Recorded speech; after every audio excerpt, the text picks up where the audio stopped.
Welcome to PBCJ's live coverage of the lower house. I am Simone Absalom. The session will start with prayers followed by a roll call of those in attendance. This is usually followed by questions and answers to questions, statement by ministers, items under public business and private members' motions. Before we begin, let's try a parliament trivia. A parliamentary government is majority rule. Equal rights for members to participate in proceedings. Is this fact or fiction? Stick around for the answer at the end of this introduction. The answer will also be posted on our Facebook page. On the agenda in this session, the Minister of Finance and Public Service, Dr. Nigel Clark, is set to make a statement on the regulations under the Public Procurement Act.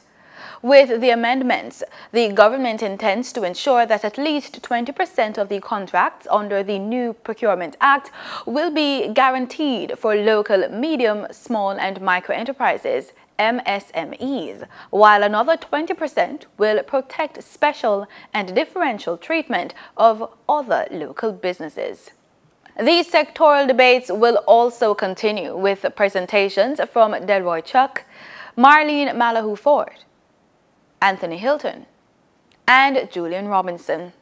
The sectoral debate is a public debate in the House of Representatives in which cabinet ministers and junior ministers are expected to record their performance and their projections since the previous year, while opposition spokespersons on various portfolios will seek answers and criticize or support government programs and policies. It should be noted that the agenda can be adjusted with items being added, removed, or even replaced. If you are planning to attend a session at Gordon House, here are some rules you need to keep in mind. No visitor shall create any act of disorder within the precincts of the House. No visitor shall be admitted to the House without first obtaining an admission card from the office of the clerk. Visitors who remain in the precincts of the House during suspension of the session are asked to keep silent. No photography, videography or sketching of the proceedings is allowed unless so authorized by the presiding officer, and there should be no smoking inside the parliamentary building. It's about time to go over to the proceedings, but first, the answer to our parliament trivia. A parliamentary government is majority rule, equal rights for members to participate in the proceedings. This is a fact. According to the Jamaica National Heritage Trust website, a parliamentary government is majority rule, equal rights for members to participate in the proceedings, protection of the right of the minority to be heard, and the orderly consideration of matters brought before the legislature. Now over to the proceedings. Mr. Buchanan, Mr. Bunting, Dr. Campbell, Mr. Campbell, Mr. Clark, Mrs. Cuthbert-Flynn, Miss Daly, Mr. Daly, Mrs. Dalrymple-Philibert, Dr. Dunn, Mr. Fagan, Dr. Ferguson, Mr. Golding, Dr. Guy, Miss Hannah, Mr. Hales, Mrs. Holness, Mr. Hilton, Mr. Jackson, Mr. Kellio, Dr. McNeil, Miss Nita, Mr. Paulwell, Mr. Phillips, Dr. Phillips, Mr. Pickersgill, Mr. Redman, Mr. Robertson, Mr. Robinson, Mr. Stewart, Reverend Thwaites, Mr. Dwayne Vaz, Mr. Wright, Mr. Vito, Ms. Grange, Mrs. Cuthbert-Flynn,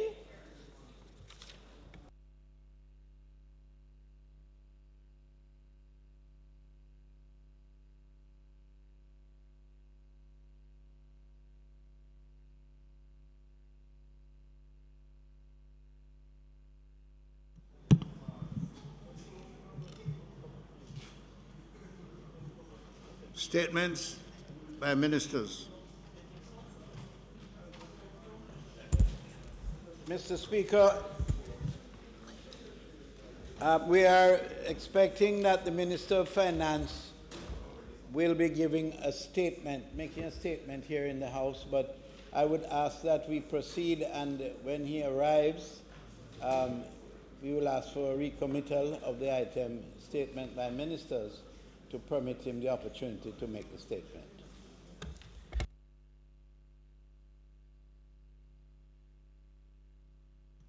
Announcements. Bills brought from the Senate. The following is a message from the President of the Senate to the Honorable House of Representatives.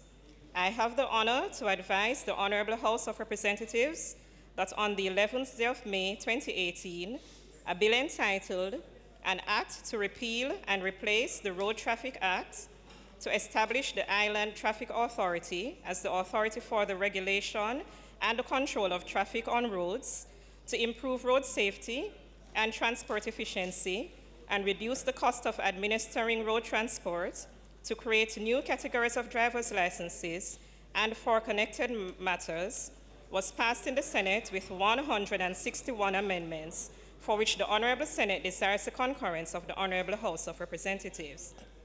Signed, Thomas Tavares Finson, CD, QC, JP, President of the Senate, and the amendments have been circulated. Mr. Speaker, Mr. Minister. I ask that the Senate amendments to the bill shortly entitled the Road Traffic Act 2018 be considered at another time.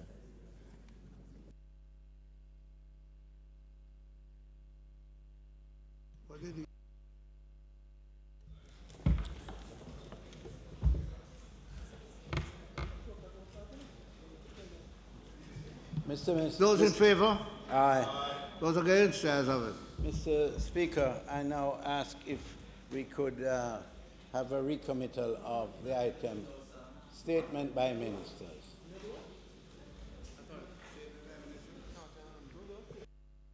Those in favor?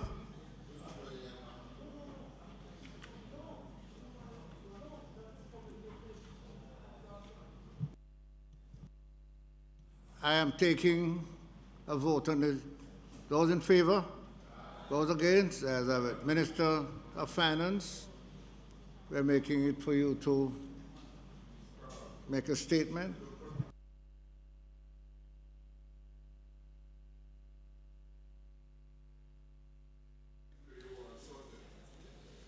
Mr. Clark.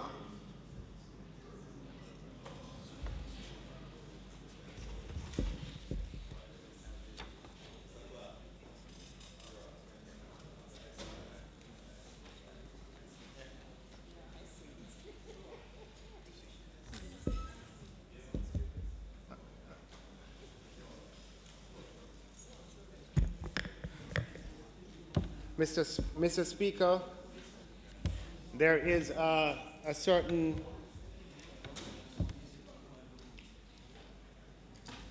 joy that I have been feeling since I got the news of what I'm about to present today. And I hope that the members will share that sentiment. Today, Mr. Speaker, the Planning Institute of Jamaica released the results of a survey conducted as part of the Jamaica Survey of Living Conditions, which is done annually. Is it? No. Minister, you have it's only 2 pages. You have a copy that you could give to the... Forgive me.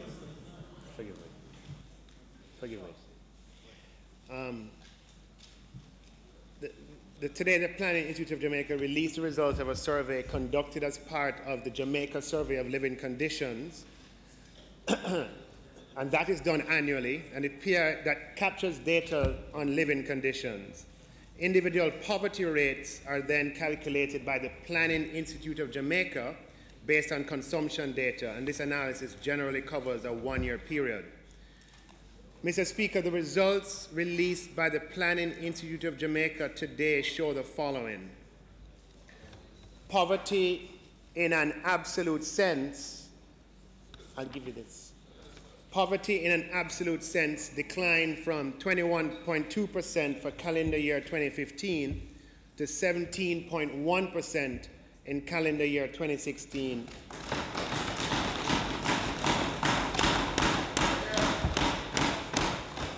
A fall of 4 percentage points, which represents a 19% drop in the incidence of poverty, the largest annual reduction in 10 years.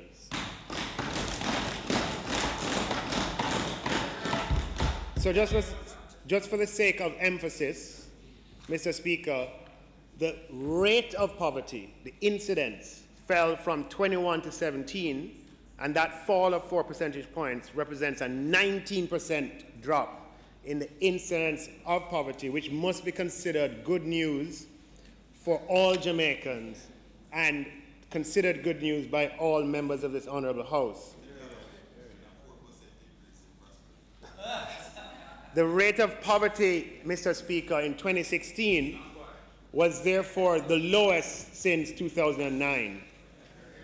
In particular, Mr. Speaker, rural poverty declined from 28.5% in calendar year 2015 to 20.5% in calendar year 2016, a fall of 8 percentage points, which represents a 30% drop in the incidence of rural poverty from calendar year 2015 to calendar year 2016.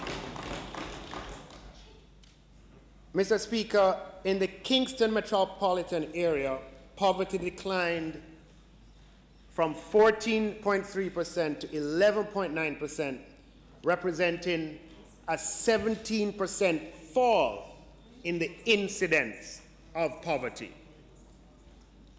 I want to get this to you. For other towns, Mr. Speaker, so the data is disaggregated. The data is disaggregated in Kingston metropolitan, rural, and then other towns.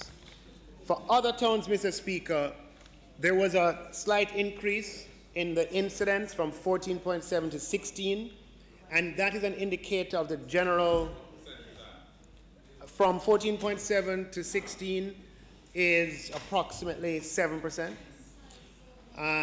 And that's an indicator of the general imbalance in the distribution of growth and development that is possible, and points to the need for direct targeting to reach all vulnerable groups.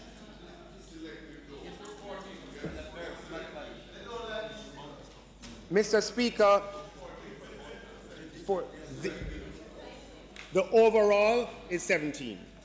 Mr. Speaker, these declines in poverty are consistent with rise in employment, which Jamaica has been enjoying. Over 40,000 jobs have been created in the last 2 years. It is consistent with low inflation that Jamaica has been enjoying for, thankfully, a good period of time. And it is consistent with the sharp growth in agricultural output in 2016 over 2015, a jump of 12%. Mr. Speaker, this is great news for the people of Jamaica, as it speaks to the fact that economic opportunity is expanding for more and more of our fellow citizens. Mr. Speaker, the government of Prime Minister Andrew Holness is serious about the reduction of poverty in Jamaica. Poverty, Mr. Speaker, is reduced as unemployment declines. This government has been and is therefore focused on job creation, and the unemployment rate has been falling steadily from a high of the high mid-teens in 2013, steadily to 9.6% in January 2018. Mr. Speaker, poverty is reduced as inflation is moderated and inflation expectations are tamed. This government is focused on institutionalizing inflation targeting as a specific objective. Mr. Speaker, poverty is reduced in the Jamaican context as agricultural output expands. This government is focused on the expansion of agricultural output. Very important, Mr. Speaker, poverty is reduced as social protection increases.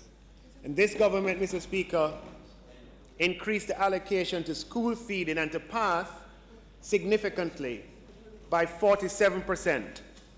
And just to put that in perspective, and not trying to score points, but for you to understand what that means, that increase in social protection represents in absolute Jamaican dollar terms more than the aggregate increase by comparison of 2012 to 2015 combined. In addition, the government is putting in place, and this is always a challenging thing to do, but the government is putting in place a graduation program for PATH, which will allocate resources to the neediest families while providing training to facilitate an exit from social assistance support, so more needy people can benefit. The very important point from all of this, Mr. Speaker, that I'd like to make is that it emphasizes the opportunity that we have here in Jamaica and the need to reprioritize spending away from compensation and interest, which together comprise 70% of total spending, and move that towards poverty alleviation, social assistance, and growth-inducing activities. By doing so, Mr. Speaker, we improve the lives of all Jamaicans, and that is why all of us in this House are here. It is my hope, Mr. Speaker, that this news, which I am happy to present to this honorable House today, is received warmly, is received positively, and enthusiastically by all members of this honorable House, as much work is being done, even as much more work remains to be done. Thank you, Mr. Speaker.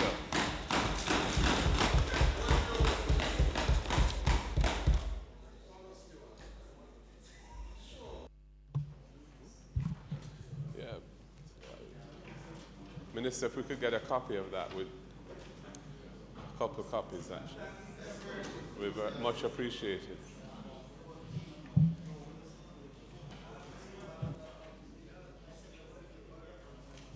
Mr. Golden. So, Minister, the period of which you speak in relation to the Economic and Social Survey is the survey for the period calendar year 2016. So what we're seeing is that the momentum, that a positive momentum which you inherited, was continued through that calendar year, leading to quite striking adjustments in the data in the course of 2016. And of course, we are very pleased that the good work that we did is to reorient the economy, stabilize the macroeconomy, bring high levels of additional investment, and return the country to consistent growth, has played out as we expected it would in the poverty data.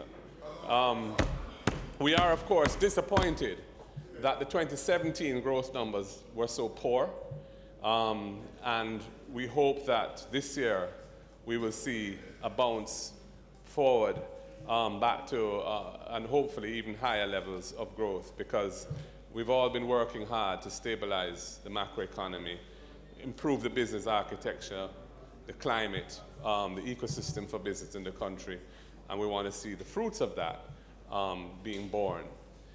So from our point of view, we obviously are happy to see the data showing poverty trending downwards as the economy improves, and it is a testament to the importance of the continuity of good policy and the steadfastness of sticking to a sound fiscal program that can enhance confidence among investors and generate higher levels of capital formation and employment and ultimately well-being in the country. So We are pleased to see that data. We feel a sense of ownership of that data on this side, and we're happy to hear that that is the fruits of significant sacrifice on the part of the country over the 4 years of our government leading into February 2016 is reflected indeed in the data that you have presented today. And we look forward to further improvements. And then when you next report on 2017, we hope to see those numbers even better. So thank you for your speech.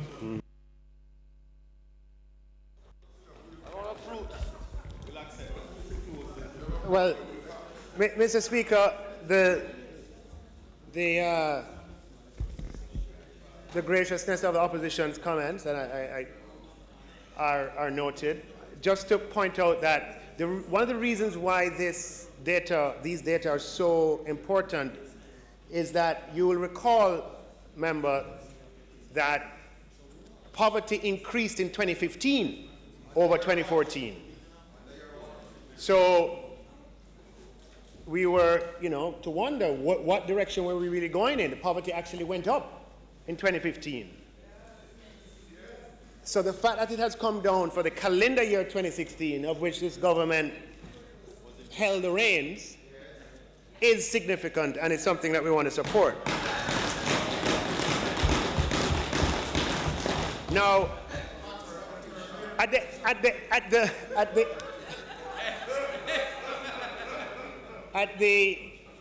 end of the day, when all is counted, what matters are people's lives.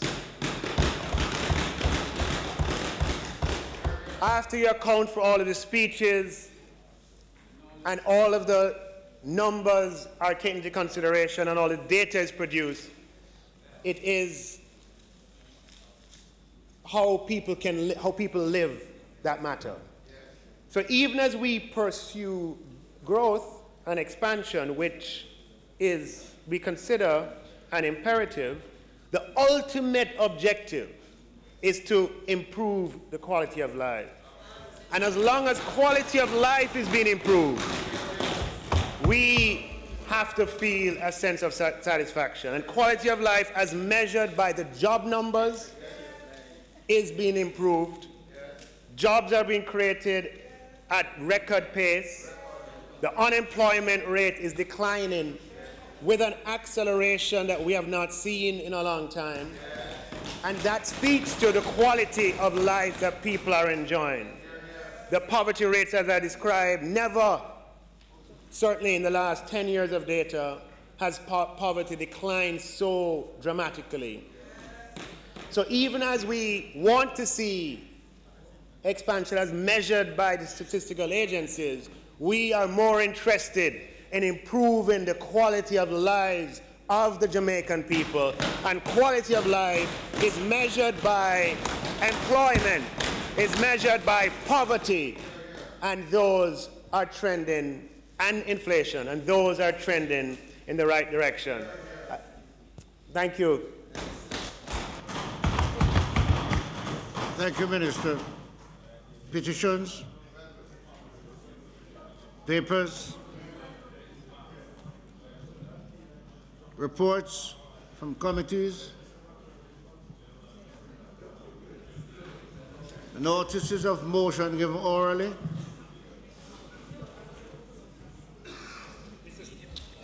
Mr. Speaker, I beg to give notice that at the next meeting of the House, I will move the following: the Civil Service Establishment Act, the Civil Service Establishment General Order 2018 Resolution.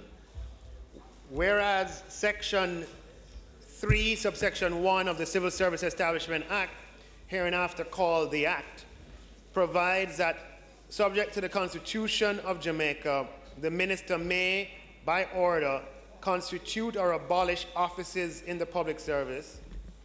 And whereas Section 3, subsection 2 of the Act provides that an order under this section may, from time to time, A, determine the numbers of any office specified thereunder, B, determine the emoluments to be attached to any office, and C, to make such incidental, consequential, and supplemental provisions as the Minister thinks necessary or expedient to give full effect to the order, and without prejudice to the generality of the foregoing, any such order may include provisions,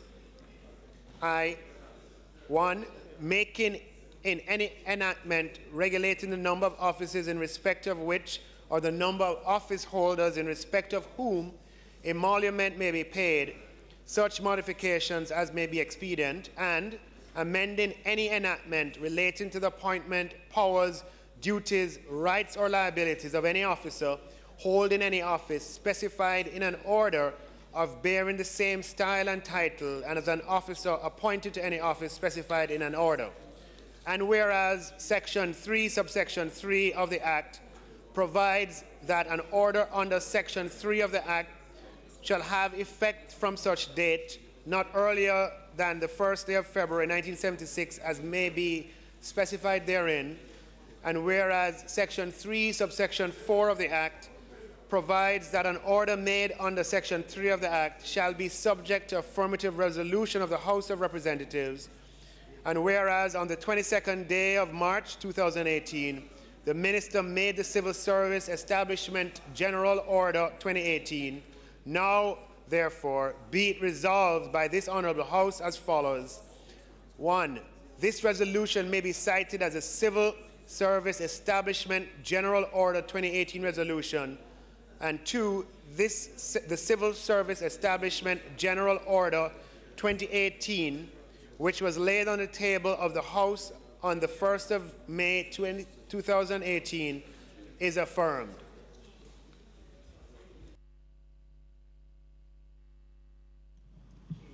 Go ahead.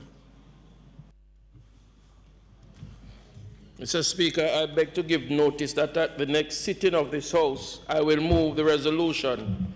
Whereas one of the main objectives of the National Housing Trust is to provide shelter for low-income earners, and whereas several eligible contributors to the trust are unable to access benefits on the ground that they cannot afford a 10% deposit for down payment upon signing a contract for sale, and whereas in many of these cases, eligible beneficiaries are entitled to 100% benefits award, and whereas in addition to the deposit aforesaid, beneficiaries are further burdened with requirement for the payment to the trust of contribution towards other miscellaneous expenses, to wit, administrative expenses, which can amount to up to 1% of the award. And whereas eligible beneficiaries are further burdened by closing costs, to wit, 1/2 stamp duty, 1/2 registration fees, and 3% attorney's fee, plus general consumption tax thereof. And whereas as a result of these front-end expenses, several beneficiaries have found it necessary to either abandon the award or to apply to secondary financial institution for pari passu second mortgage loan. Be it resolved that this House, Honourable House, recommend that the National Housing Trust Act and regulation be amended with a view to making the process of accessing loans by low-income earner more feasible.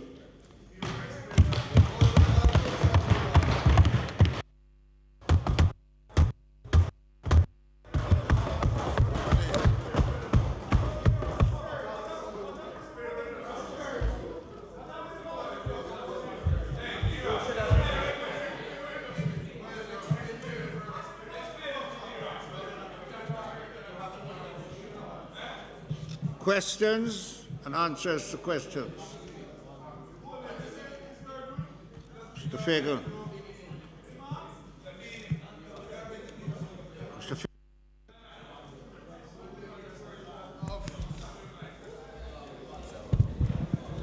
Check one.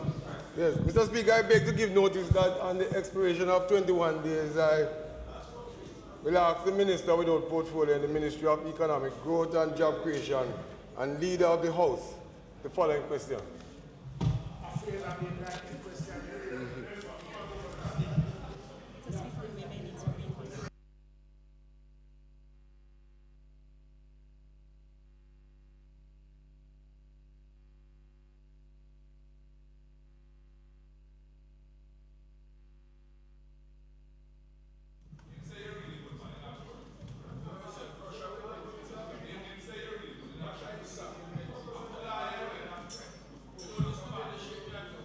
So we move. Motions that may be made at the commencement of public business requiring notice. Motions relating to the sittings of the House. Motions for leave to introduce bills. Presentation of bills without leave of the House first obtained. Public business. Mr. Samuda. Mr. Speaker, as is the custom of this Honorable House, it falls to the House Leader to indicate the matters that are going to be brought under public business. Accordingly, I wish to advise that the regulations dealing with the Procurement Act will not be taken today by the Minister of Finance.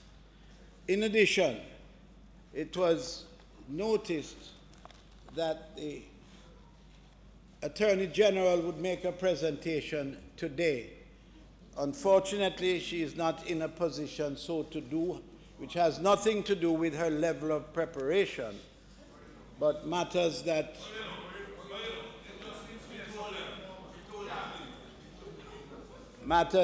are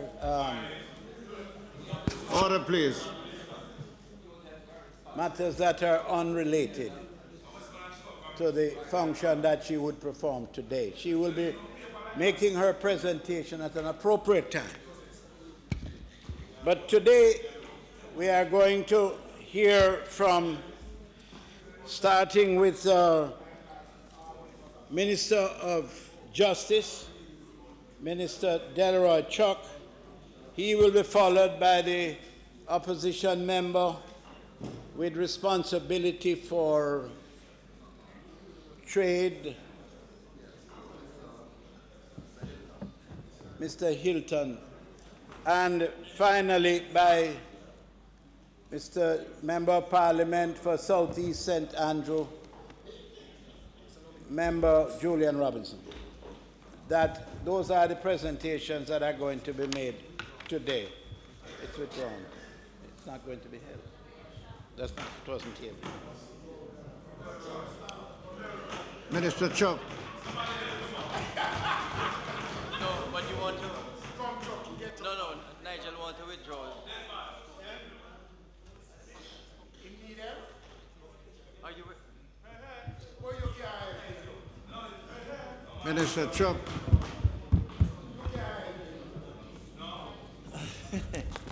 Mr. Speaker, permission is sought to speak from a seat other than my own. You may go ahead. Mr. Speaker, it is an extraordinary privilege for me to represent the people of the great constituency of North East St. Andrew in this honorable House for a 5th consecutive term.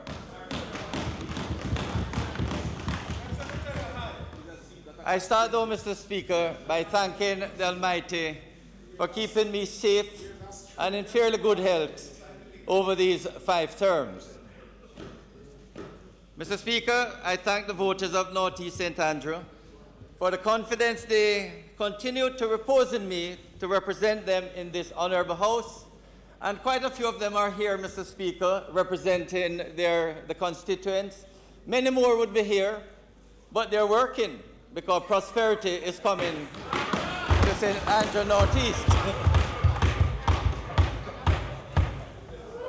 Mr. Speaker, I thank the Most Honorable Prime Minister Andrew Holness for the faith in me to lead the Ministry of Justice. My gratitude, Mr. Speaker, to the attorneys at the Ministry of Justice, some of whom are here, the Attorney General and Solicitor General and their staff, the Permanent Secretary, Mrs. Carol Palmer, who is here in the well of the chambers, the management and staff of the Ministry of Justice for their hard work and dedication and for their commitment to the people of Jamaica. Mr. Speaker, our thanks to our donor partners for their sustained support to the reform program. The Canadian High Commission government, the European Union, represented here today, Mr. Speaker, by the diplomatic twins who are here with us.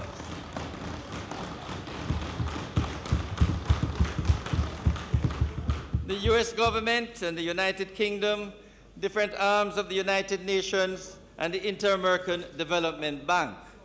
My thanks, Mr. Speaker, to the Director of Public Prosecutions and her staff, the Administrator General, Mrs. Lona Brown, she's here with many of her staff, and to all the supporting personnel and agencies of the Ministry of Justice.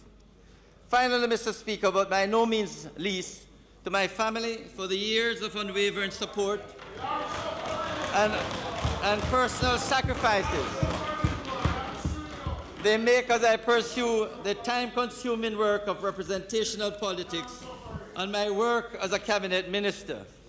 Mr. Speaker, my lovely wife is in the...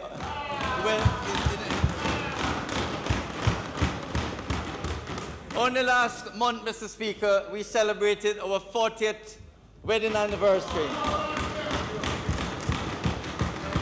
40 very happy years, and we expect a few more decades of happy married life. And I was happy to say, Mr. Speaker, that on the 40th anniversary, our 4 daughters and 4 grandchildren join us in celebrating the 40th wedding anniversary. Mr. Speaker, the Ministry of Justice is happy to report its successes and achievements of the past fiscal year and to present its plans and programs for this fiscal year. We are even happier to report that many of the perennial complaints and criticisms of the justice sector are now being dealt with and settled. Mr. Speaker, it is no secret to this Honourable House that I am a ferocious campaigner for a bigger slice of the budget for justice and thus for a better justice system. Mr. Speaker, the Government of Jamaica acknowledges the need for and is committed to providing greater financial support to the justice sector. In fact, Mr. Speaker, in this fiscal year, we have already received an increase in our overall budget. We have a team, Mr. Speaker, at the Ministry that embraces the concept of fiscal prudence and getting value for money. This, Mr. Speaker, has been demonstrated in the last fiscal year with a number of projects we have brought to fruition and which are changing the face of justice. We are repositioning justice and the rule of law from the periphery of governmental operations to the very heart of government policy and of legislative and reform agendas. Mr. Speaker, there is urgency on my part to transform the justice sector.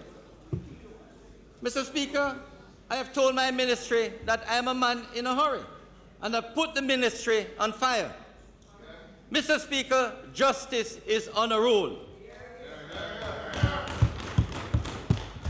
Mr. Speaker, we are happy to report for the first time, maybe in our history, we have settled all judgment debts due at the end of the last fiscal year.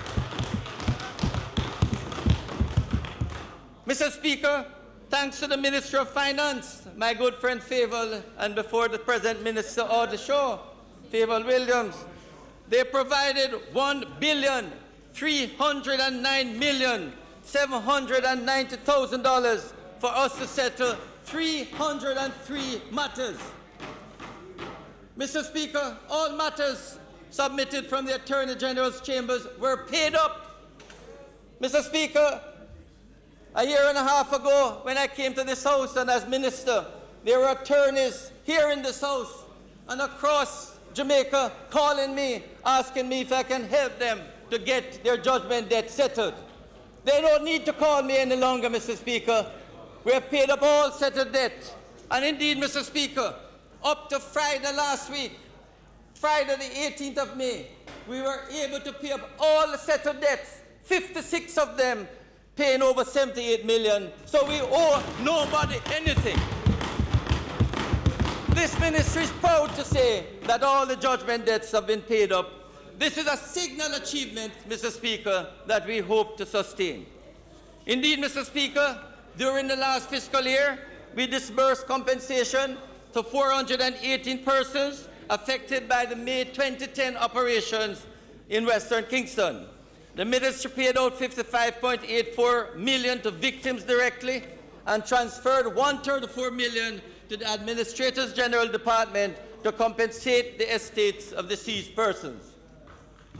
Mr. Speaker, while this government satisfies its indebtedness for the negligence and misconduct of public servants, I need to urge our police, medical personnel, and other public servants to act with due care and precaution in the exercise of their duties.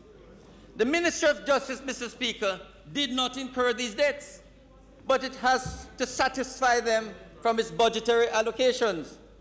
Imagine, Mr. Speaker, just how many more courts, schools, hospitals, roads, etc., that could be fixed with $500 million to over $1 billion that we pay out annually for misconduct and unprofessional behavior of some of our public servants. Mr. Speaker, they must do better.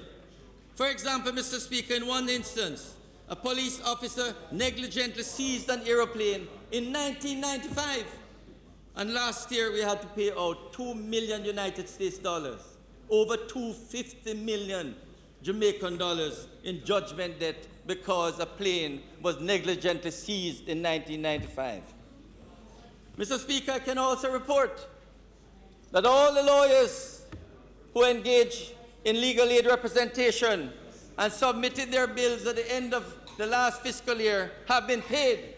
That, Mr. Speaker, is another perennial complaint that we have addressed. So no lawyer need to call us and ask us when they are going to be paid. Once their bill was submitted, we have paid them. But, Mr. Speaker, we are happy to note that almost $700 million was paid to construct, rehabilitate, and refurbish 88 justice institutions, including the island courts. It's actually, Mr. Speaker, $670 million. I think the actual total is $697 million, and members will get a list of all the institutions that have been assisted. And, Mr. Speaker, 88 of them. If I started to list and say what we have done in each institution, I would not finish my presentation today. But I want to note that we put in place 2 new coroner's court on Maxfield Avenue at a cost of $22.8 million. We put in the Clarendon Family Court, Mr. Speaker, which you were there at its opening, at a cost of $44 million, 3 magnificent first world courts. And also, Mr. Speaker, the gun court, where we put in 2 additional gun courts in place of the civil registry. But I urge members to look at the list when the booklet is handed out in a short while to see the numerous institutions that we have assisted. Mr. Speaker, I have a permanent secretary who is very fiscally prudent. At the end of the last fiscal year, we had money. So we were able, at the end of the last fiscal year, to purchase or pay down on 14 generators for the courts island-wide, and which will be installed very shortly. So at any time, Mr. Speaker, that JPS fails, the court can still continue its work, and that will be very shortly. Mr. Speaker, we conducted a comprehensive audit of the air conditioning system in all the courts. It was through this audit that we were able to address the issue of air conditioning in the courts. In fact, Mr. Speaker, some members of the public now have to draw their sweaters to stay warm. Hopefully, Mr. Speaker, we will have no further complaints about the heat in the courts. Indeed, Mr. Speaker, I have to be telling the staff when I visit the courts, please, you don't have to keep the air conditioner at 16. When you look at the figure, they turn it way down to 16. I say keep it at 20 or 22 because the place is too cold. In other words, we have to train our people. You don't have to put the air conditioning unit at 16.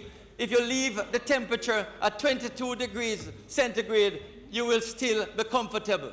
But they keep it at 16, and when you go in the courts, Mr. Speaker, you're freezing. Indeed, Mr. Speaker, what I have discovered, and which I'm trying to remedy and will remedy, is a question of maintenance. Maintenance, Mr. Speaker, is a problem in the public sector. It must be addressed, and I am addressing it. we will put in place a maintenance schedule for all the air conditioners, elevators, photocopiers, and other electronic equipment. So the sentence will be affected, no doubt. Mr. Speaker, in addition to the improvements of the physical plants, we made significant progress in the installation of hardware to enable the use of digital audio recording and video link in 78 courtrooms across the island. This, Mr. Speaker, has been made possible by the European Union at a cost of 1.79 European euro. Mr. Speaker, I would have been happy to report, and I have been in touch with the European ambassador, that it should be working. But the hardware, Mr. Speaker, came in last year, and from October, November last year, the contractor has been working on the software, but regrettably up to now it has not been working. But we hope in a matter of weeks that a decision will be made, and sometime in June, Mr. Speaker, the courts will have audio-visual equipment in them. The real reason why it has not is that the software that the contractor is providing is giving us some difficulty. Mr. Speaker, this strategic investment in technologies will enable our judges to be more efficient and effective in the administration of justice. The days of writing longhand and the delays in finalizing transcripts are coming to an end. This investment is another important respect, Mr. Speaker. Vulnerable witnesses will no longer be forced to give evidence under the hostile gaze and threatening stare of offenders. These witnesses, Mr. Speaker, will now be able to give their evidence from a remote location. Mr. Speaker, there are many witnesses who don't want to come to court because they don't want to see the offender. So what we're going to do now, Mr. Speaker, is to put them in a remote location, maybe in a remote unit, maybe in another court, so they don't have to see and face the offender face to face. Mr. Speaker, that the accused, face the accused or the offender, the accused. That is a great victory for witness safety and the integrity of the justice system. Mr. Speaker, it was another outstanding year of moving forward with the reform objective of creating a sound court infrastructure. Still, Mr. Speaker, there will be more improvement because the best is yet to come. As we continue to upgrade and modernize the infrastructure of the courts until they reach first-class, first-world status. Mr. Speaker, I now turn to a few of the departments under the portfolio of the Ministry of Justice. One portfolio, Mr. Speaker, of which I'm extremely proud and which I don't have to interfere with in any way is the Administrator General's Department, and Ms. Lona Brown is here. And the annual report for 2016-2017 will be circulated shortly, and members are asked to examine that report diligently to see the tremendous work that the Administrator General and her staff is doing. Indeed, Mr. Speaker, the Administrator General just introduced a trust and estate management system known as TEMS, and this, Mr. Speaker, will automate the records management, estate administration, property management, and estate accounting processes of the department while improving the overall efficiency of the organization. Mr. Speaker, it will eliminate the manual access of client data and amalgamate information from a portfolio of case files to a database which can be easily accessed from any location, from a lawyer's office. A lawyer can easily go into the database of the Administrator General and access information. Mr. Speaker, the Administrator General is happy to report that during the last fiscal year, 256 instruments were issued, and these instruments were issued within 3 months of the application being sought. The member from South St. Andrew will recall the change in the Administration Act has now allowed the Administrator General to be able to give the administrator certificate, and it is being done within 3 months. which is a fantastic innovation and revolution in the Administrator General's office. In addition, Mr. Speaker, the department closed 678 estate cases, thereby transferring financial and other assets to beneficiaries. Mr. Speaker, since becoming an executive agency in 1999, the department has closed a total of over 12,000 cases. Mr. Speaker, the Administrator General is also supporting the government's HOPE program. The Prime Minister will be happy to learn that 14 young adults were assigned to the department, and they were engaged in digitizing and scanning of files in preparation for the Thames system.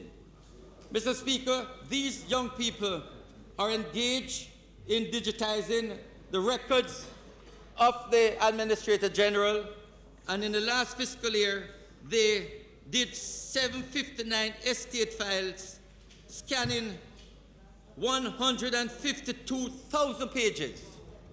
Mr. Speaker, the Ministry of Justice is also following suit in other departments and have recently employed 34. Today, we employed 34 HOPE applicants, HOPE workers who will assist us in digitizing the records of the courts.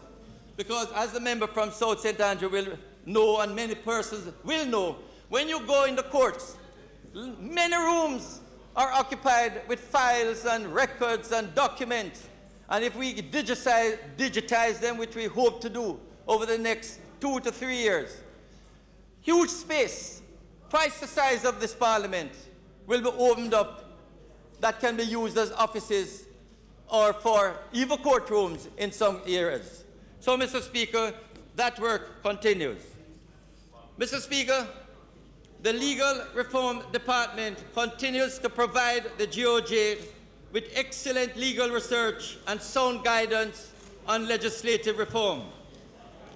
In the last fiscal year, Mr. Speaker, the department undertook a major task, the review of monetary penalties in over 850 laws of Jamaica. Members will recall that there was a certain person from St. Catherine who, when he had an immigration charge and was convicted for an immigration offense, he was only charged $100 because that was the maximum penalty. What the Legal Reform Department has done, members, is to take all the laws of Jamaica, 850 that had penalties in them, we're putting matrices, 14 matrices for all the ministries. So every ministry will now have to look at the penalties, showing the penalties that now exist, some of them $2, $100, $40, and make recommendations as to what the penalty should be. And I'm hoping, Mr. Speaker, during the course of this year, most of them will be dealt with. Certainly, the Ministry of Justice intends to start and to make a significant dent in the laws under our portfolio to increase these penalties in this fiscal year, but we are hoping that other ministries will follow suit, and certainly in this fiscal year, as many laws as possible will be upgraded. Many laws will be repealed because they're out of date.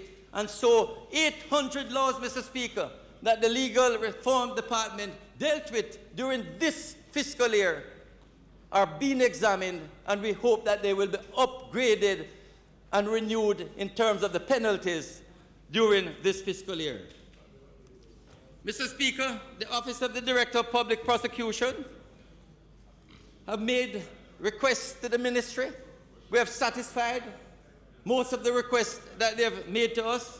And during this fiscal year, Mr. Speaker, the DPP's offices, just like the new Court of Appeal that will come hopefully by September, the Director of Public Prosecution will have new offices, renovated offices, because, Mr. Speaker, the present office they have, when I walk through these offices, not only are they congested and decaying, and therefore, during this fiscal year, starting at least, Mr. Speaker, we will be renovating the Office of the Director of Public Prosecution. Also, Mr. Speaker, during this fiscal year, the DPP's office will get 10 additional prosecutors and 6 additional administrative staff. In addition, Mr. Speaker, the DPP will now be responsible for all the clerks of the courts around the country. In other words, they will come under her jurisdiction, so you have one major prosecutorial arm in Jamaica controlling all the courts of Jamaica. Mr. Speaker, the prosecutorial arm of the justice system will further be strengthened with additional training, more personnel, and better terms and conditions of service.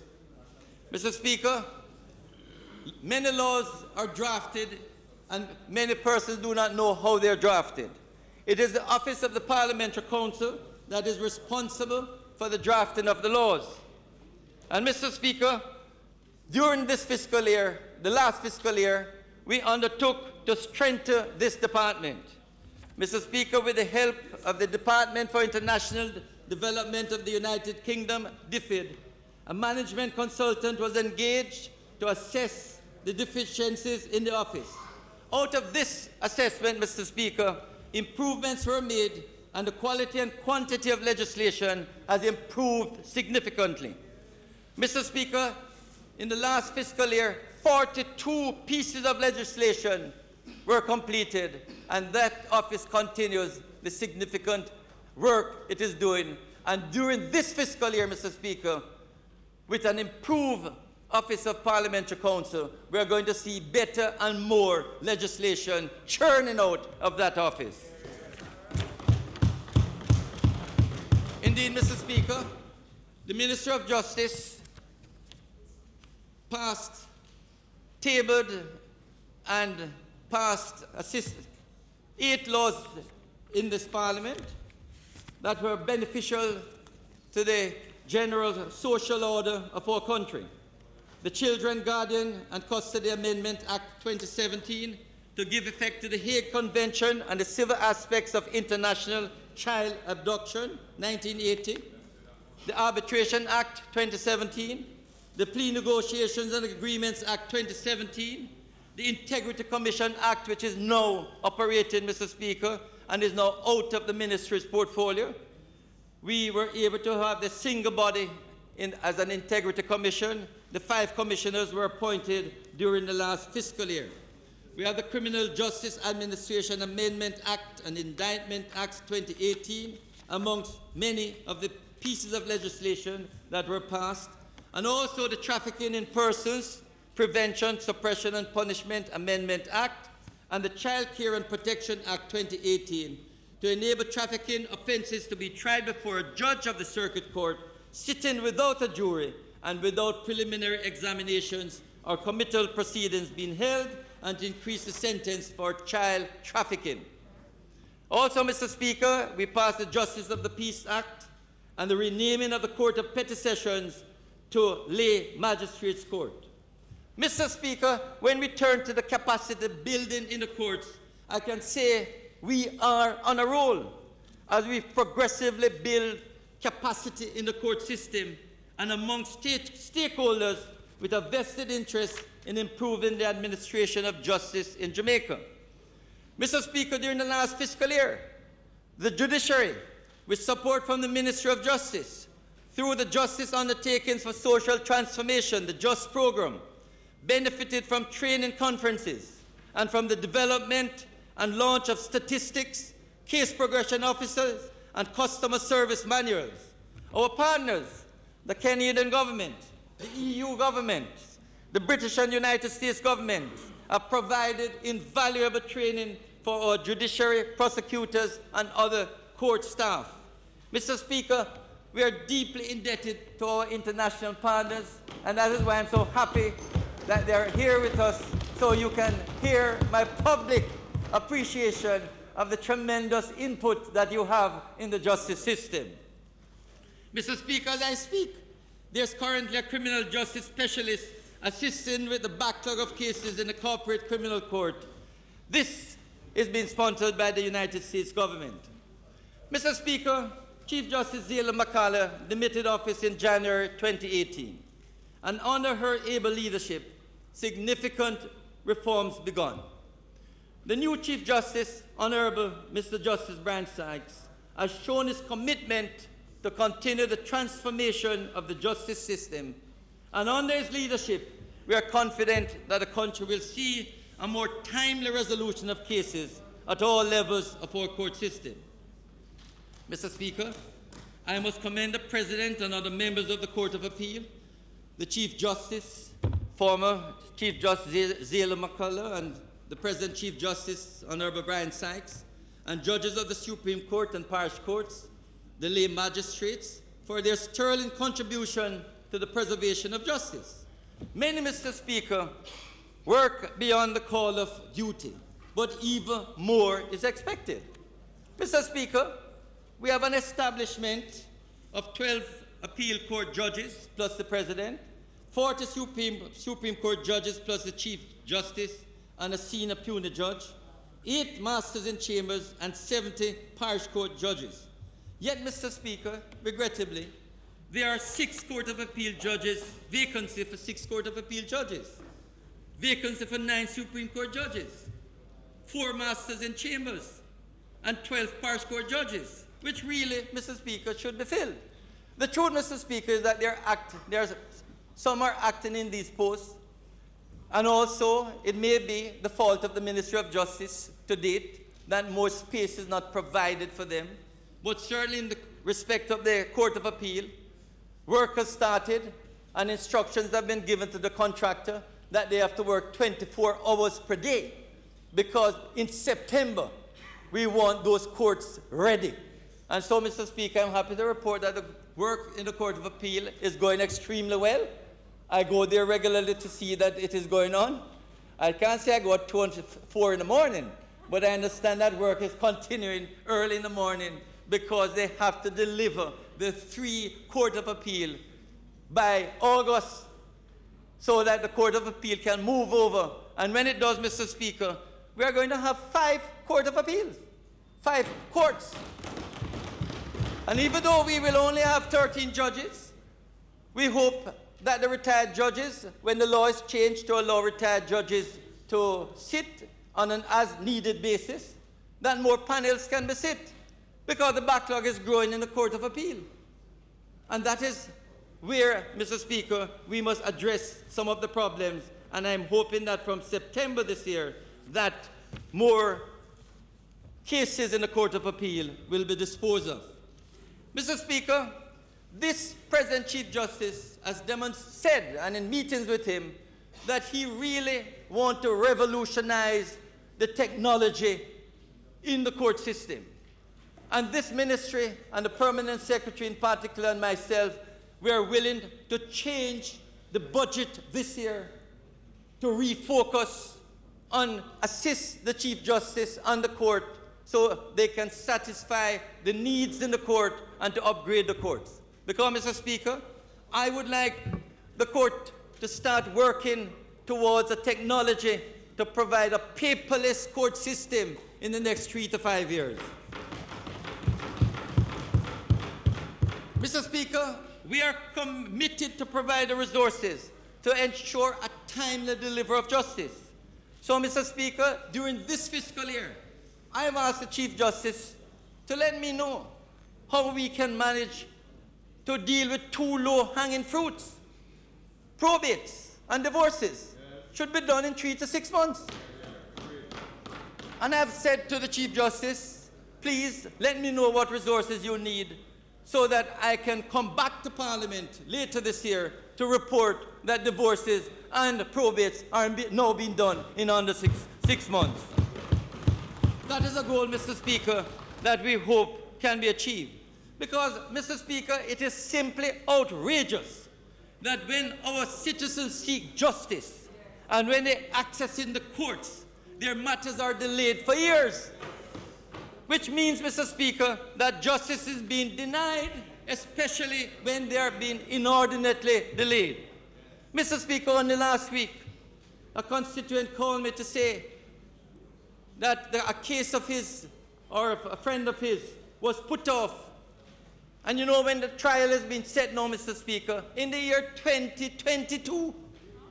So matters are being put off now, Mr. Speaker, in the year 2018 to 2022. Mr. Speaker, that is totally undesirable. This inordinate and prolonged delay in trying cases must be addressed. Mr. Speaker, sure, we want the courts to be more efficient and effective, and we have to do something to ensure that the backlog of cases can be addressed. And Mr. Speaker, we have been working on it. And during the last fiscal year, we had a significant reduction in the case backlog. We achieved a 25% reduction in the backlog of cases, surpassing the 20% target. Though, Mr. Speaker, I can say that more cases are coming into the courts than are actually being disposed of. Last year, I pointed out, Mr. Speaker, that when I presented the annual reports of the courts, the statistician showed almost twice the number of cases that come in. Less than half, not of those coming in, but less than the number half that are actually being disposed of.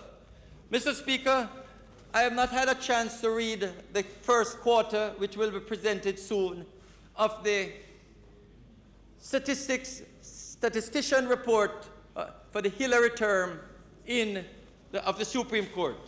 But I had a chance, Mr. Speaker, to look at the executive summary.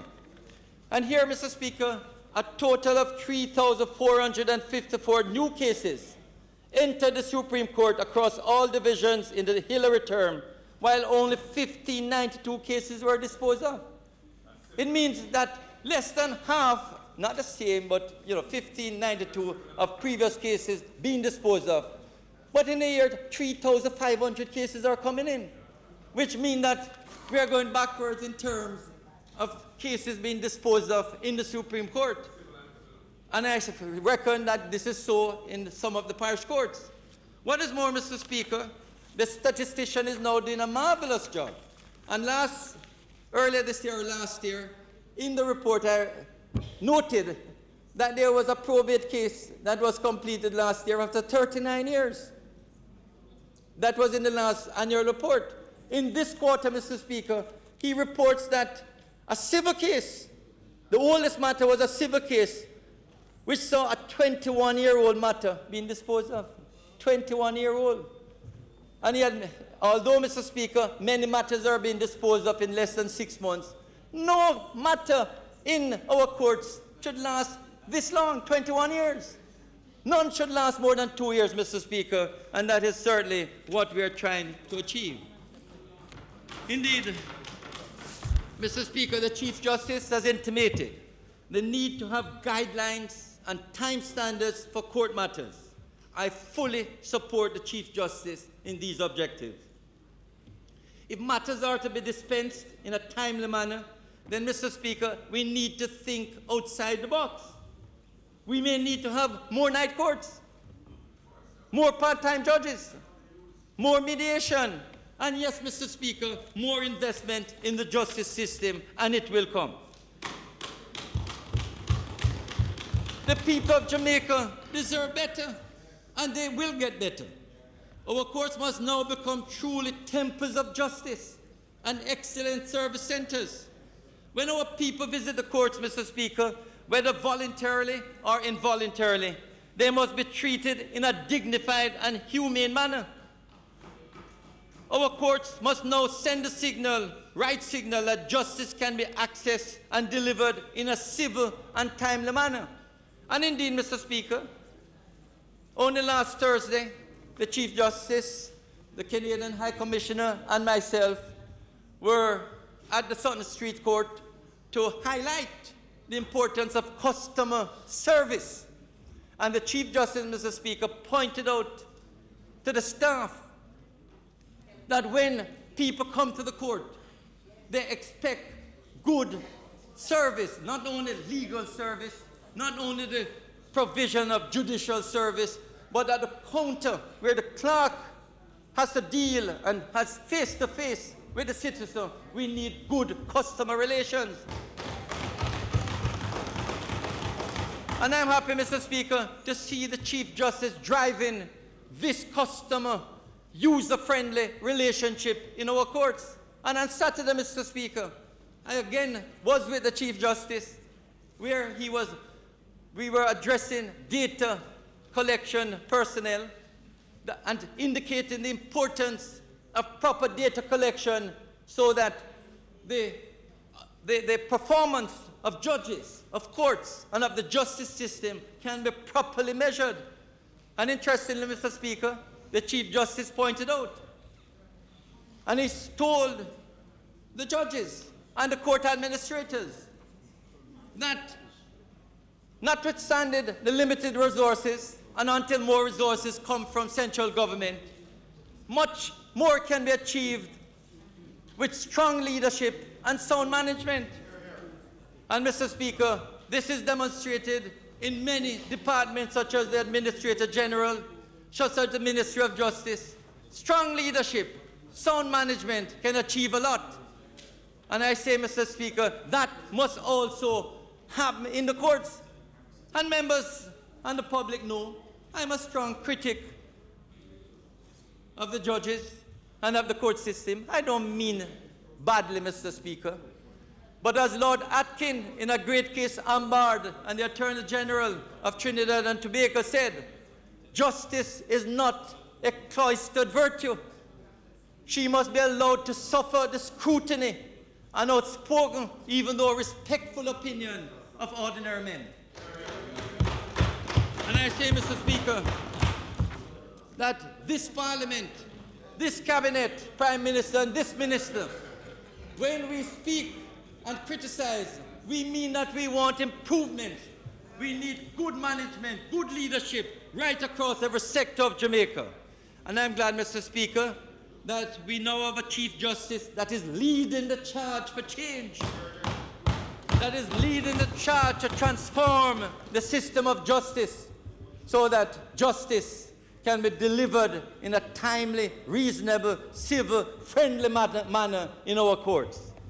But outside the courts, Mr. Speaker, there's much more that can be done. And this minister is doing a lot outside the courts. We now have a multi-door justice system.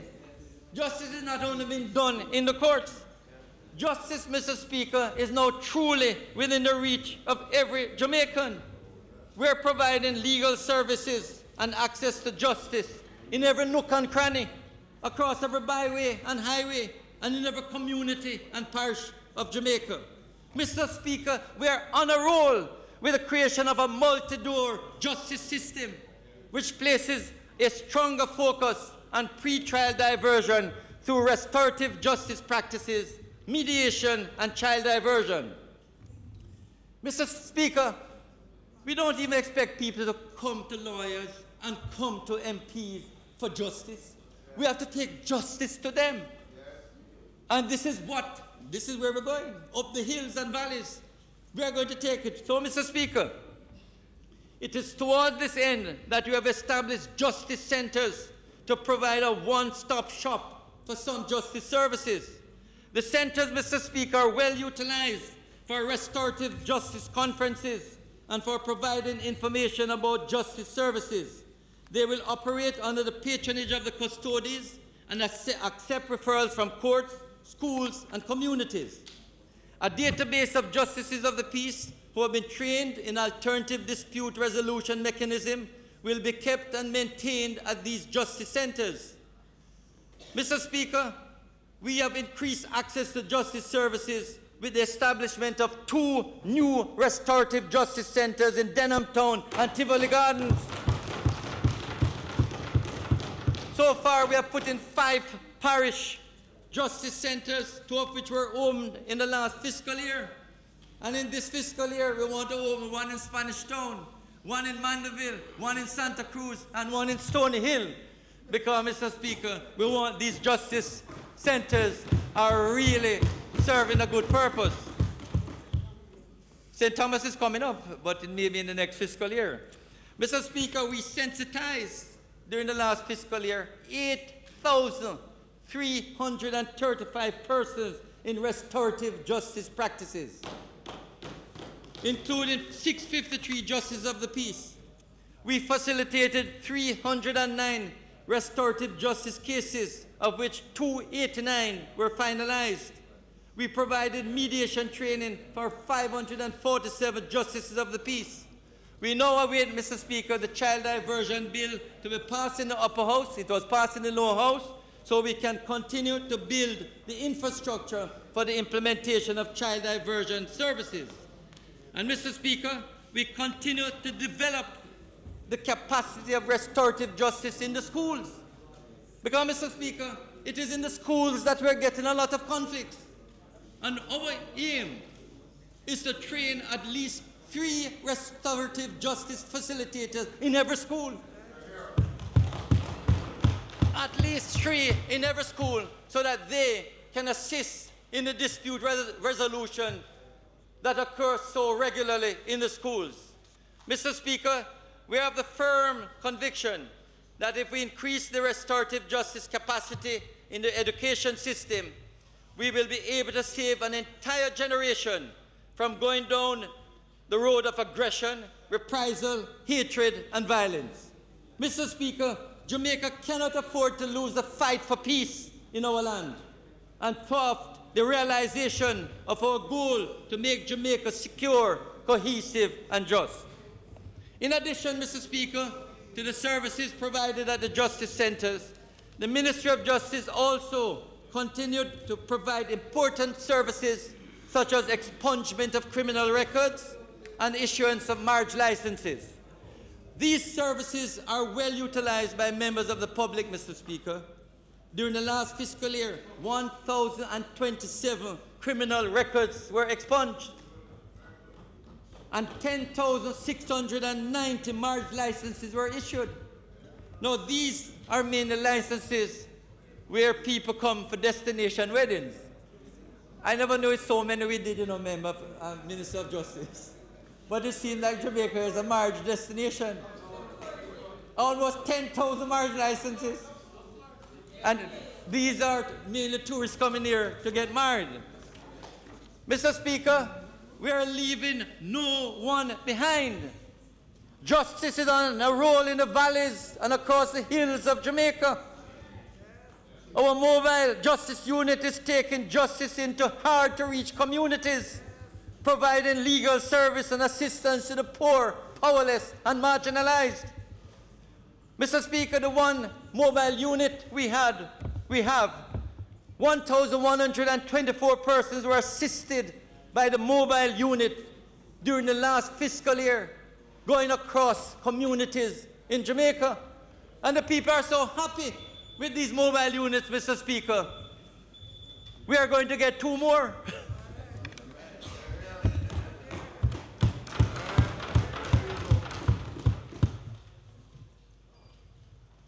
Thank you, Minister Chuck. Minister Semuda. Mr. Speaker, I ask that the member be given an additional 15 minutes to enable him to complete his presentation. Those in favor? Aye. Those against? As I have Chuck. Thank you, Mr. Speaker, and thank my colleagues for the extension of the time. So, Mr. Speaker, the legal aid services, we have provided service to nearly 1,400 persons who need legal aid in the parish courts. Indeed, Mr. Speaker, there's a special program focused on providing legal representation to remandees or incarcerated offenders who are living with mental illness.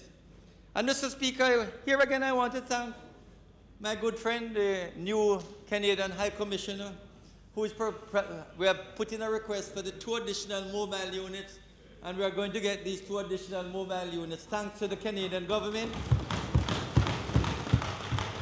Because, Mr. Speaker, these 2 additional, the first one was from the government, and these 2 additional will be on stream during the course of this fiscal year.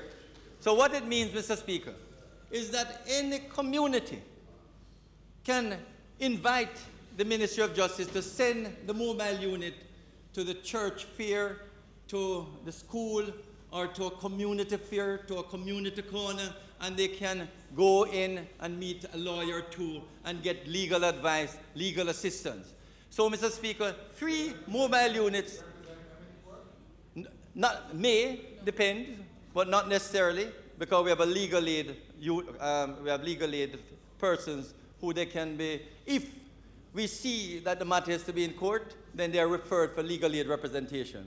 But at least advice, especially on land matters, on probate matters, on contractual matters, etc. At least they can get that advice in the nooks and crannies of Jamaica, and as the member from Central Kingston say, in the hills and valleys of Jamaica. Mr. Speaker, but it's not only help to persons who offend or who need legal advice, we're also providing victim services. This is something that the people of Jamaica don't realize, that the ministry also provides assistance to victims who suffer from criminal activity or from various trauma, and who suffer from trauma and grief and have been affected by crime and violence. So, Mr. Speaker, we provided trauma and grief therapy to 1,801 children last year. We provided an additional 117 children were assisted in group therapy, and 36 teenage girls benefited from group therapy services on sexual abuse. And, Mr. Speaker, we provided additional workshops to several hundred beneficiaries on workshop and grief therapy. Again, Mr. Speaker, one of my major focuses last year was the training and increased number of justices of the peace. Last year, we provided training for thousands of JPs, 653 of whom benefited from specialized training in a wide variety of matters such as lay magistrates courts, zones of special operations, Registrar General, Bert's PICA, tax administration, NIDS. All of these agencies, Mr. Speaker, were able to assist our JPs in widening and empowering them with information.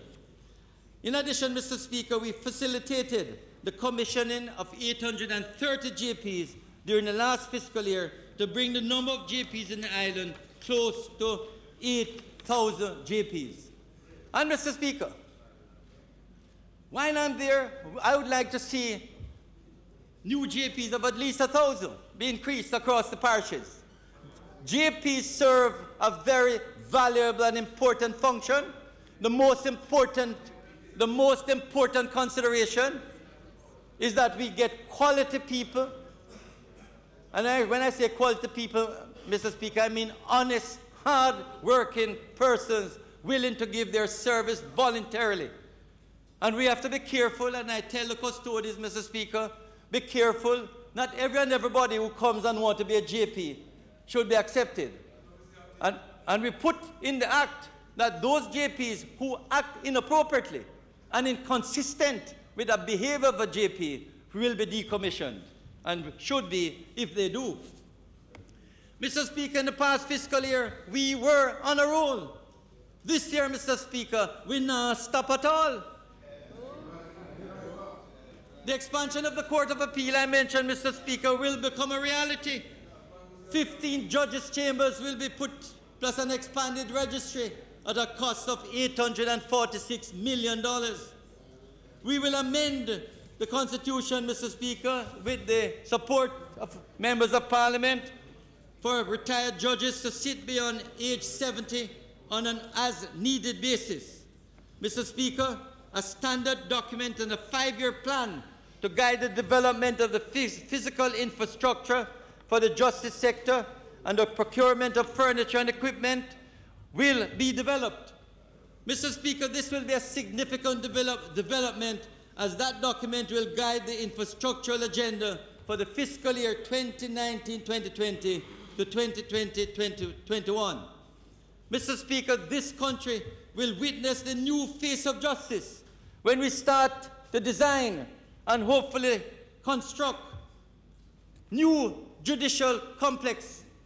Mr. Speaker, when you visit St. James, St. Anne, Mandeville, these are courts, Mr. Speaker, that really must be abandoned. They are courts that it's difficult to do justice in these courts. The conditions are just not appropriate. And I hope, Mr. Speaker, Cabinet approving, that we can start the design and construction of new court complexes in St. James, St. Anne, Manchester, Trelawney, and Spanish Town.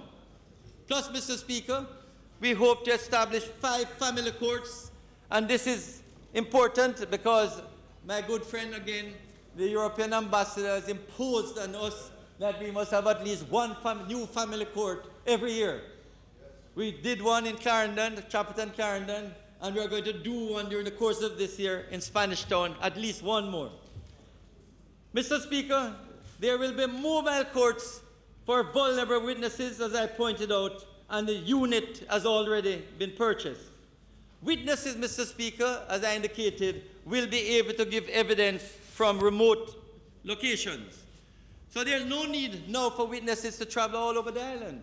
If the witness lives in Spanish Town or in St. James or in Westmoreland, we can get a unit there, or we can interview, or they can be cross-examined or examined from that remote location. But more importantly, Mr. Speaker, the days when remandees have to travel to court for mentioned dates are over. Jails, prisons, and the Arrival Command Center will be linked into the courtrooms live and direct through technological systems being provided to the courts. This will reduce the reliance on the security forces to provide transportation for accused persons to attend court. In other words, Mr. Speaker, for mentioned dates, perhaps even for bail application, not for trials. For trials, they should be in court. But for mentioned dates, maybe if it's just a bail application, that they can be in the remote location. Nothing is wrong with that, because the question, they can see what is happening in the courts, and they can hear, and the court can see, everybody in the court can see them sitting or standing up from that remote location.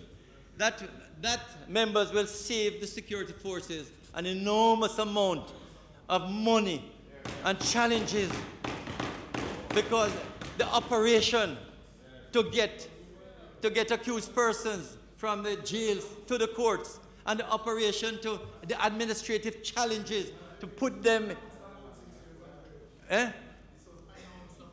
But the truth of the matter is that it will happen. Mr. Speaker, in a greater push for transparency and accountability, and move designed to increase public trust and confidence in the justice system, the people of Jamaica will be able to witness live and direct, in living color, proceedings in our courts. Live streaming will, of course, be subject, Mr. Speaker, to a proper protocol, which will be established by the Chief Justice and at the discretion of the presiding judge. Mr. Speaker, we see this happening. The Privy Council cases are streamed live. We can watch Privy Council cases. We can watch cases around the world. And there's no reason, Mr. Speaker, why it should not be available. The CCJ, you can watch it now. Sunday, the case that was dealt with in the CCJ, people were able to watch it here in Jamaica. And if they can do it, we can do it. And this will happen, Mr. Speaker, in due course. Mr. Speaker, we have a German company, Cancom, that will be providing an electronic court management system which will provide electronic case management and case flow management throughout the island courts. This is being done and made possible once again by our EU partners at a cost of €1.2 million. Activities under this contract have commenced, Mr. Speaker, and should be completed during the course of this fiscal year. This will replace the Judicial Enforcement Management System, the GEM system, that has been in the Supreme Court for 16 years. Mr. Speaker, again, we will be getting from another international partner assistance, where judges will be employed, circuit court judges, Supreme Court judges, and parish court judges, who can sit on an as-needed basis around the island to try organized crime cases, coroners too, and corruption cases. Mr. Speaker, this international partner, the British government through DFID, they want us to get the major organized crime cases and corruption cases tried in a timely manner, and they are prepared to provide the funding, and we will work with them, Mr. Speaker, to ensure that these cases are tried very quickly. Mr. Speaker, we propose temporary judges to be engaged to focus on the backlog of cases in the courts. And Mr. Speaker, 2018-2019 will be another strong year for human rights in Jamaica. At last, Mr. Speaker, the National Human Rights Institute will become a reality. Yes. And this is where I know our international partners, again, are very keen. And the truth, Mr. Speaker, is that the Cabinet submission has been put in. We are waiting for comments from the Ministry of Finance, which will come hopefully very shortly. And once that is done, we are going to bring legislation. It's ready to Parliament. It is passed, and the public defender will be expanded, and a National Human Rights Institute will be a reality this fiscal year. I said it last year, Mr. Speaker. I thought it would have been in already, but this year we are going to work hard to make sure it becomes a reality. Mr. Speaker, the new face of justice is taking shape.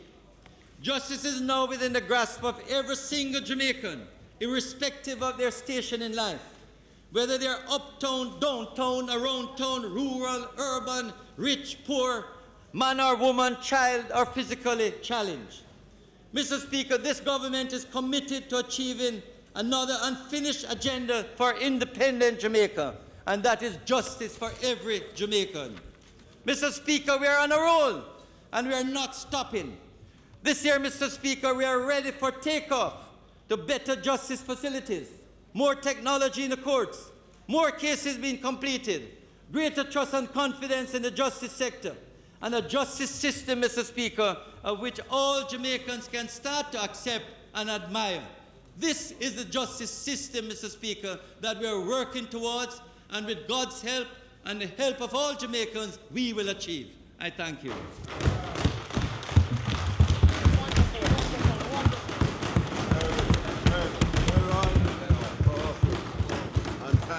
On time.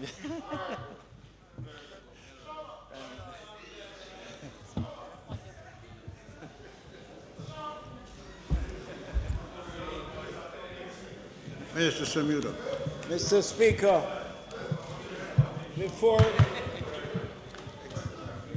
before you invite the member from Western St. Andrew to make his presentation, I ask for the time being beyond 3:15. I ask for a recommittal of the item questions and answers to questions to enable the member from Southern St. Andrew to table some questions in this House. And Mr. Speaker, as I'm on my feet, on the item also for recommittal is announcements to enable Ministry Paper number 5418 to be tabled in this Honourable House. Those in favour? Those against? As of it. You may now invite announcements. Announcements. You table the question. Okay.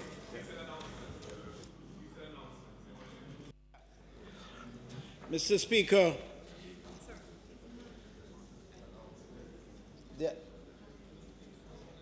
I mentioned the announcement dealing with the item Ministry Paper 5418.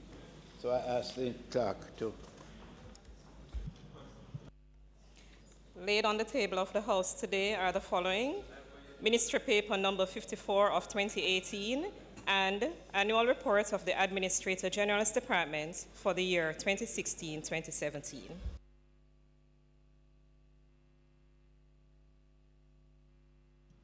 Questions and answer the questions. Mr. Speaker, I beg to give notice that at the expiration of 21 days, I'll ask the Minister of Economic Growth and Job Creation the following questions.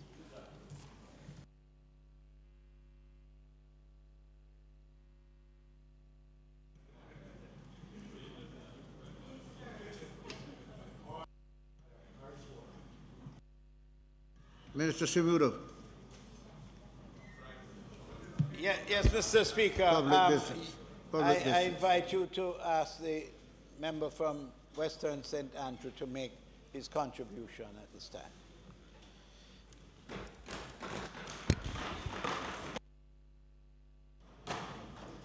Mr. Hilton.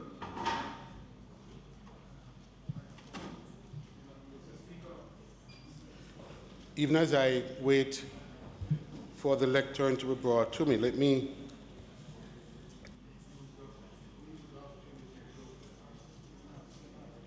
wait up.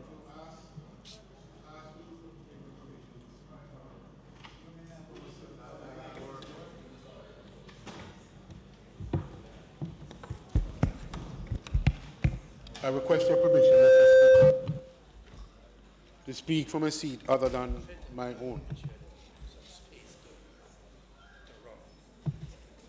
Go ahead, Mr. Mr. Speaker, I want to, at the very outset, to bring to your attention and that of the House the presence of some very special students that are with us today. Mr. Speaker, these are the students who were the national champions for the debating for the school challenge quiz at the primary school level. They are the students, coaches and principal of the George Edley Primary School in the Joanna Park area of my constituency.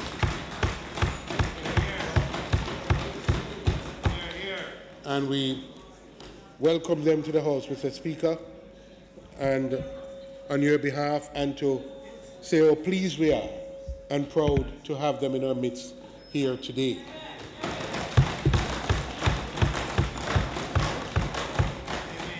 As long as they so desire. And I'd like to say a special word of recognition to the principals, to the principal and the coaches, who have done a tremendous job, not only with the team, but with the school as a whole. As the Joanna Park Primary School is one of the top primary schools in Jamaica that is highly sought after and without room for the demands for persons who are vying to get to the school. So I want just to acknowledge them, Mr. Speaker, and to thank the principals.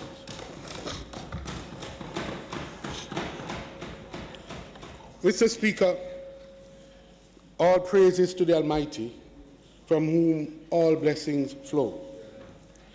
This year, Mr. Speaker, marks my 20th year in the service to this Parliament and my 25th year in service to my country and to the Jamaican people. Therefore, Mr. Speaker, I have several persons to thank for their continuous support.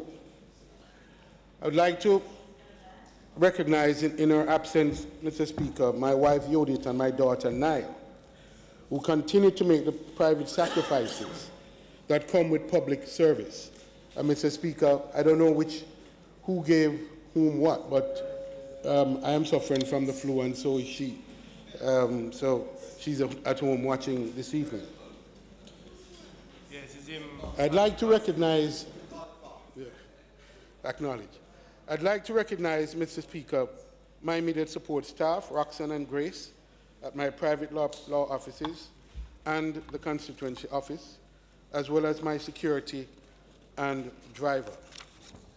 Importantly, Mr. Speaker, I have to acknowledge the great constituents of Western St. Andrew, who continue to believe in me and the People's National Party. Mr. Speaker, they have always been loyal, never failing, and we will continue to ensure that they will never fail to support the PNP at the polls each and every time. I welcome them to the House, Mr. Speaker.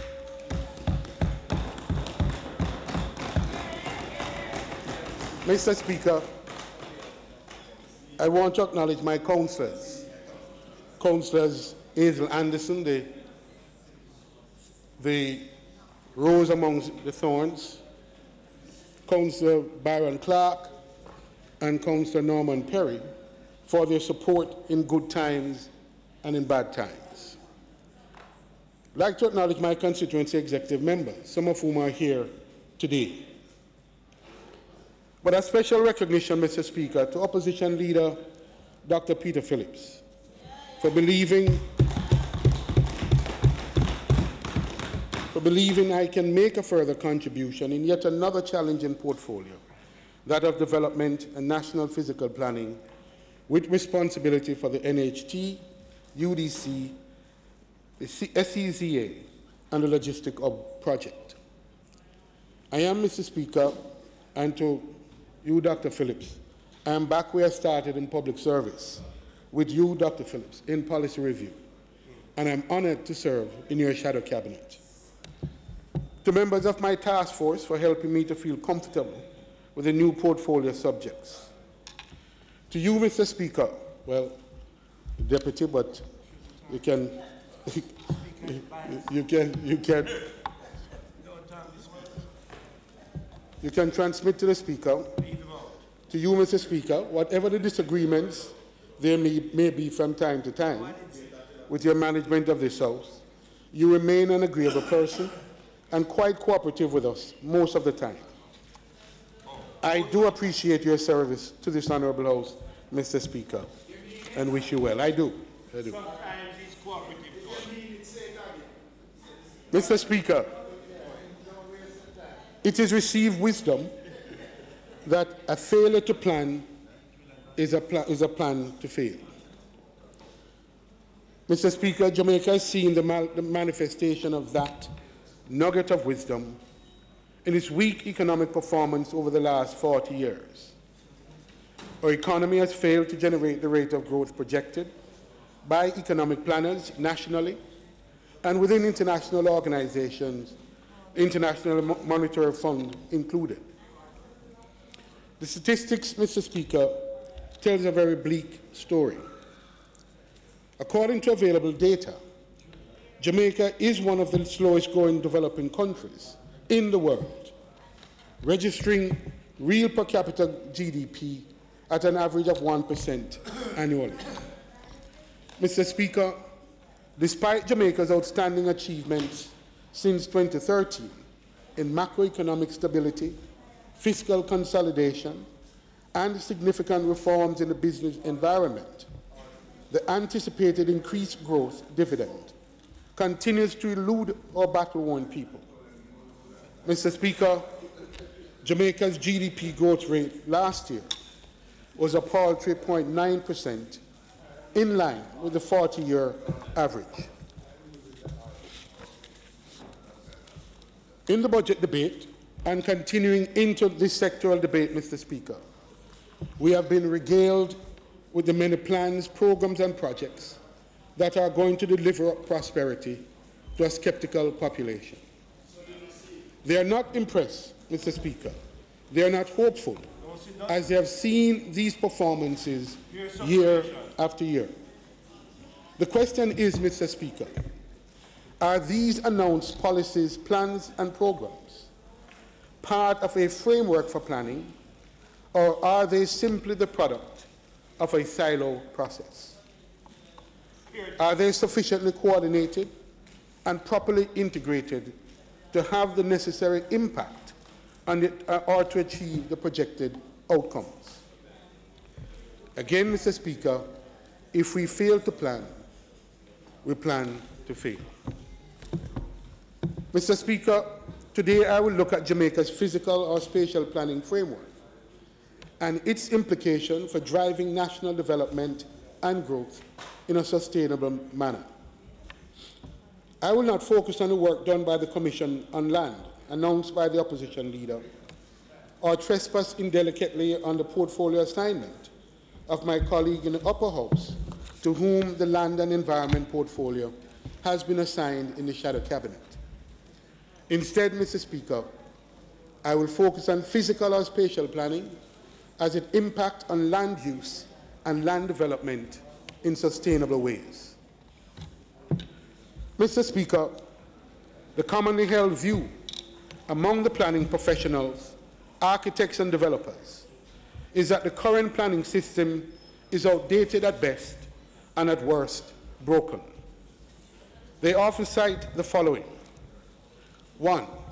The absence of sustainable comprehensive planning has contributed significantly to the social, economic, and environmental challenges which threaten Jamaica's attainment of Vision 2030 goals, as well as the achievement of the Sustainable Development Goals 2030.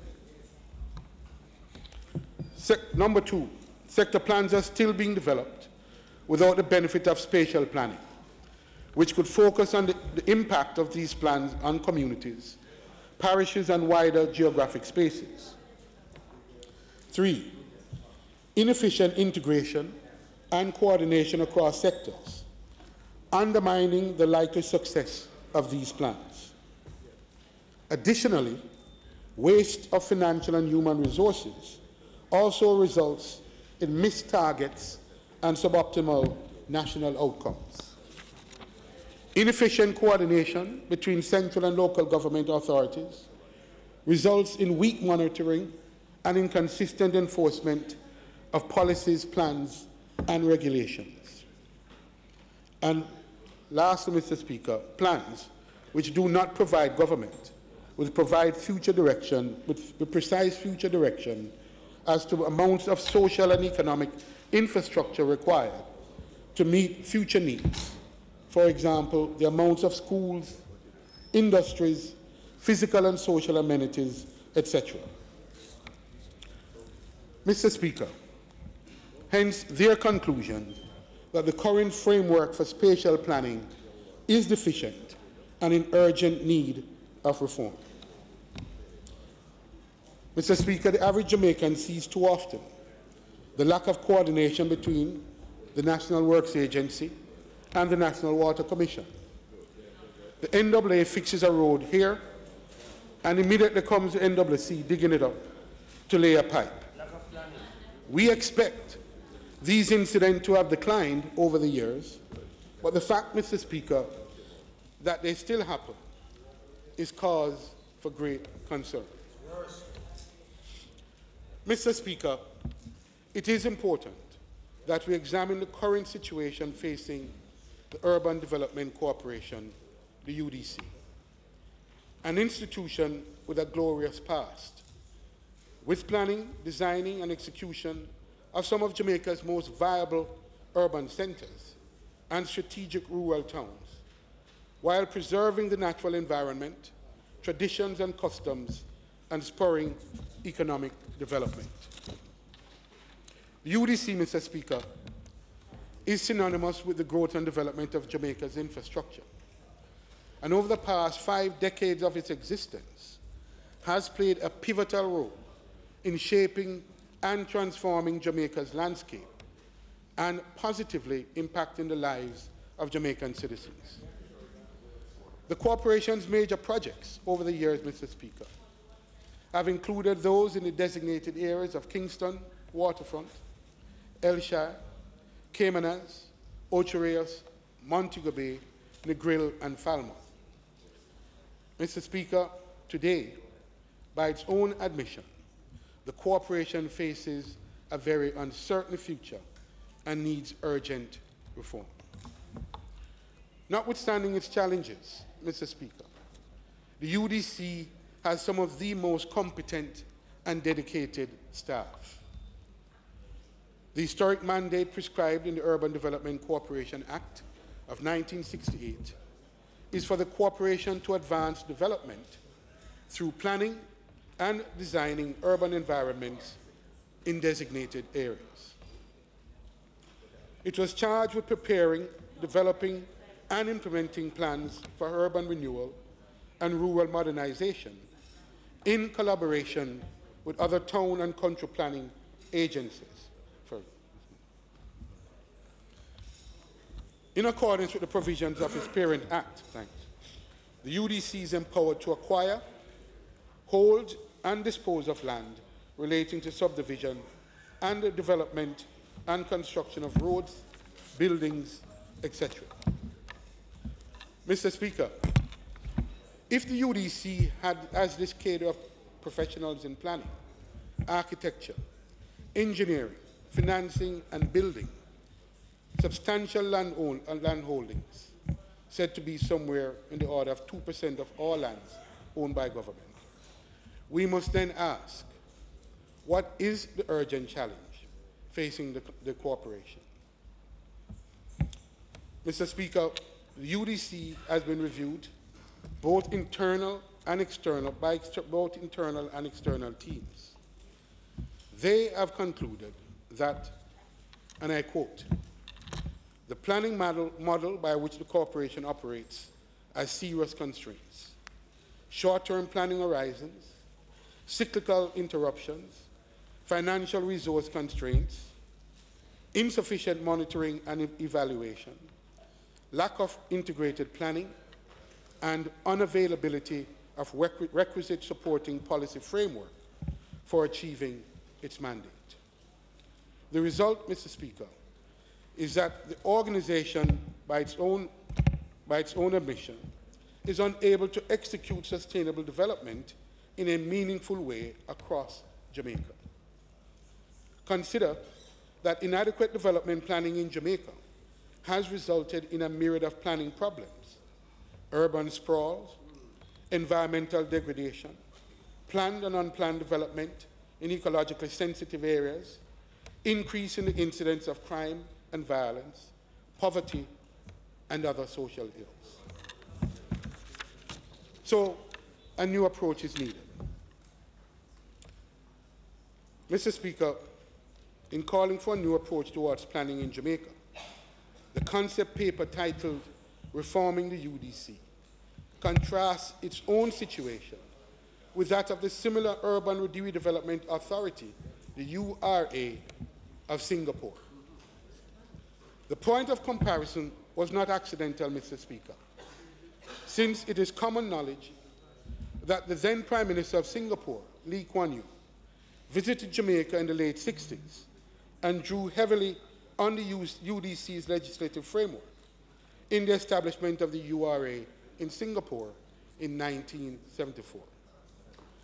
Importantly, Mr. Speaker, Lee Kuan Yew discarded the worst features of the UDC Act in creating a development agency that was thought more suitable to address similar problems in Singapore. The 5 key elements of the Singapore approach to planning resulting in their success are the following. First, one plan. One plan, known as the Ring Plan, is a strategic plan that guided Singapore's development throughout the period. Its main purpose is to ensure that there is sufficient land to meet long-term population and economic growth needs, while providing a good quality living environment for its people. It is, in short, Mr. Speaker, people-centered. There are local area plans or development guide plans, GDP, to supplement the overarching national plan. This is different from Jamaica, where some 20 institutions, directly or indirectly, are involved in planning, and more than 103 pieces of planning-related legislation used to govern development. The Planning Institute of Jamaica, Mr. Speaker, has even concluded that, and I quote, there are a few departments or agencies who, by their operations, as per their mandate, are working at cross purposes to each other. As such, one of the principal weaknesses in the system of planning in Jamaica is the fragmented nature of the planning infrastructure, end quote. The second key element of Singapore's success, Mr. Speaker, is long-range planning made relevant. The Singapore plan is of 40 to 50 years, well beyond the typical 20 to 30 year standards, long-term planning horizon used by the World Bank or other international institutions. However, the Singapore plan is not a static plan. It is flexible and responsive to the needs of all sectors, with reviews of the strategic plan every 10 years and a supplementary guidance plan every 5 years. Significantly, Mr. Speaker, although the strategic plan is reviewed every 10 years, since its inception in 1974, the fundamental land use and transportation plans and policies have remained constant, unchanged. Mr. Speaker, there's a lesson in this. This speaks to the fundamental strategy of the Singaporean government and the main reason for its sustained growth, which is to develop and maintain Singapore as a global logistics hub. The third key to their success, Mr. Speaker, and this speaks directly to the logistic hub, is the integration of land use and transport. Mr. Speaker, from the onset of the Singapore plan, land use planning was integrated with transport. Several modes of transportation were offered, but greater emphasis was placed on public transportation over the use of private transport, and restrictions were placed on car ownership in order to support transport logistics. This was particularly true in the case of the urban centre. The fourth key to the success is the support of the political directorate. This was gained, Mr. Speaker, and maintained by the Singapore government principally by ensuring that the necessary policies and legislation were put in place by the sector ministries, especially around the logistics hub and transport logistics. It is important to note, Mr. Speaker, that the strategic plan itself was not put into legislation, but remains a strategic plan. Fifth and last was cooperative planning. While the URA prepared the strategic plan, the Urban Redevelopment Authority prepared the strategic plan and draft guideline plans, the reviews and plannings were the result of interagency committees and public engagement. These interagency meetings, Mr. Speaker, were particularly useful as they ensured that conflicting land use claims could be resolved speedily and development projects expedited thereby. The main objective was to ensure that state land was optimally and completely used according to the strategic plan. This facilitated the integrated development of government land and proper land management. Mr. Speaker, the strength of the Singapore planning process is in its inclusiveness at the community level. Public engagement is encouraged, and the public is given an opportunity to meet directly with technocrats to share and discuss their ideas.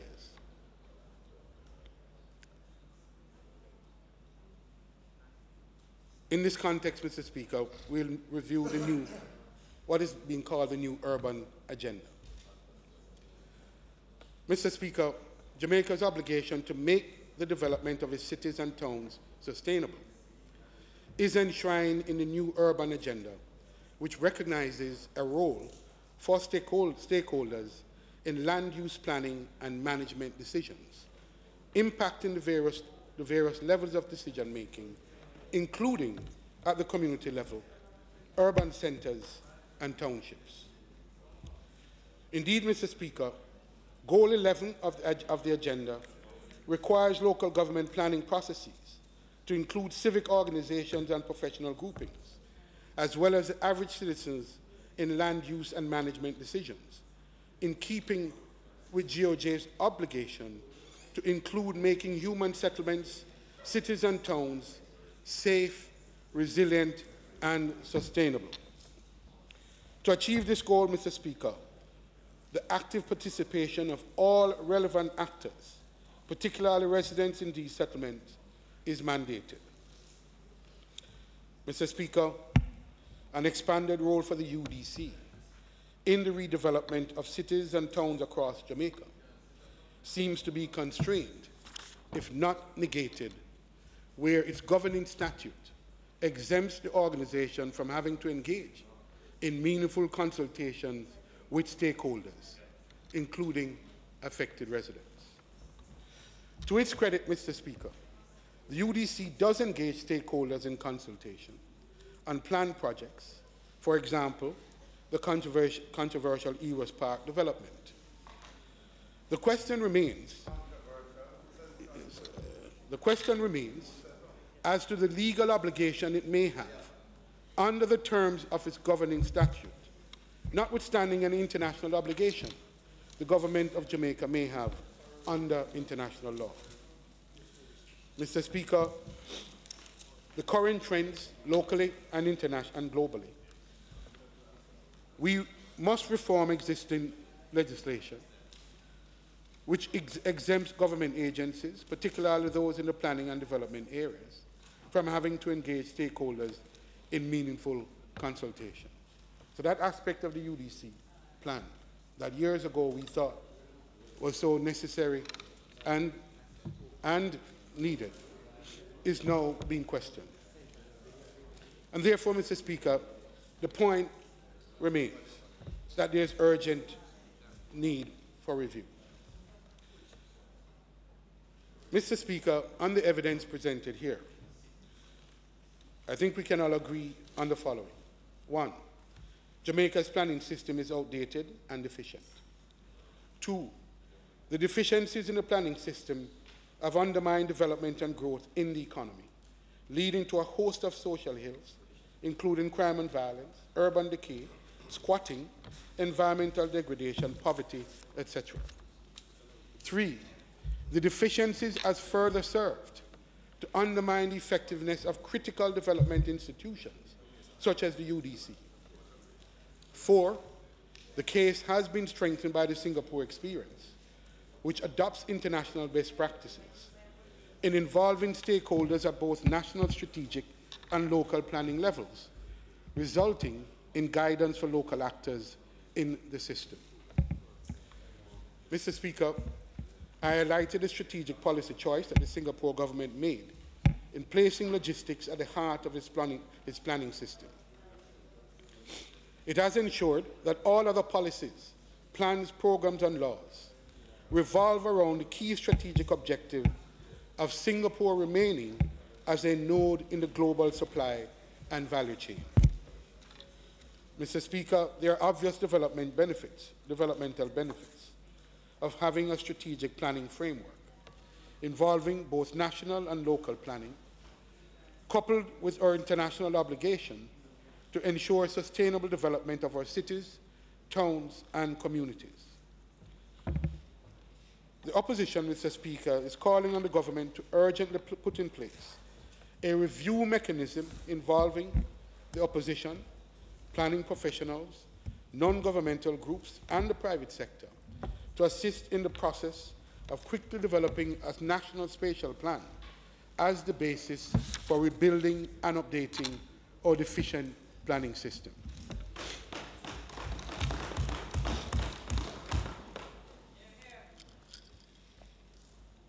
The mechanism, Mr. Speaker, should go beyond narrow partisan politics and aim to ensure that Jamaica's long sought-after growth agenda is realized. Mr. Speaker, while developing the Jamaica Logistic Hub concept during the last PNP administration, we saw firsthand the planning deficiencies, particularly the prevailing attitude towards silo planning and execution.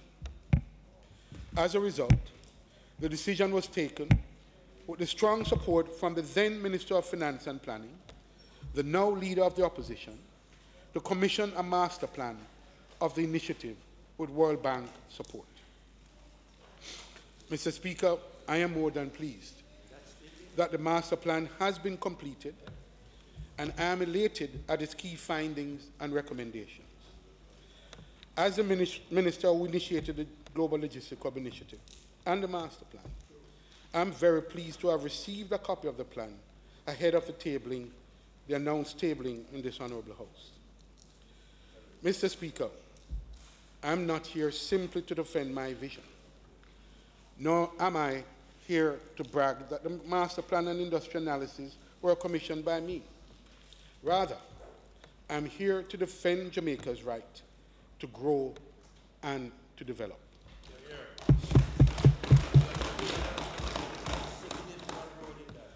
Accordingly, Mr. Speaker, I take the opportunity to commend this administration for adopting the master plan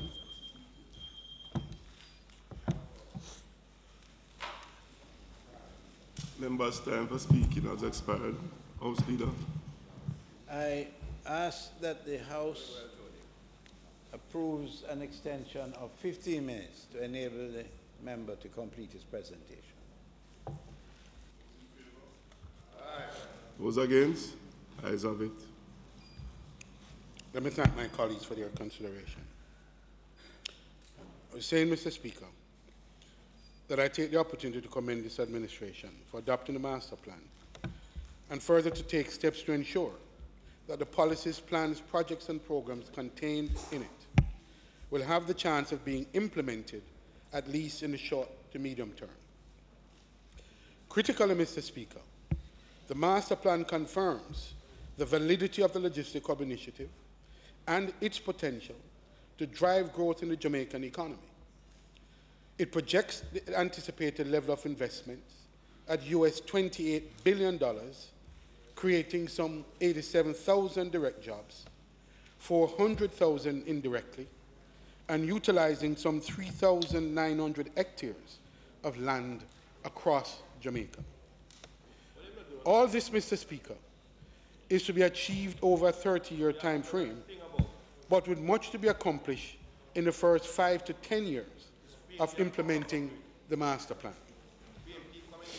By making the Special Economic Zone Authority, Mr. Speaker, by making the Special Economic Zone Authority the coordinating agency for implementing the plan, it gets instant credibility with the investor community and with other key stakeholder groupings locally and internationally.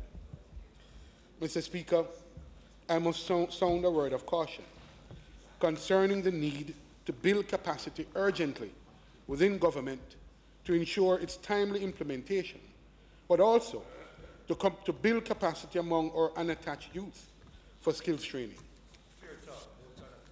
Mr. Speaker, this is why I proposed, as part of the plan, to establish the Seaview Gardens Workforce College in the heart of the industrial belt, a workforce college to train our young men and women in the skills area needed by those enterprises engaged in servicing the logistics hub.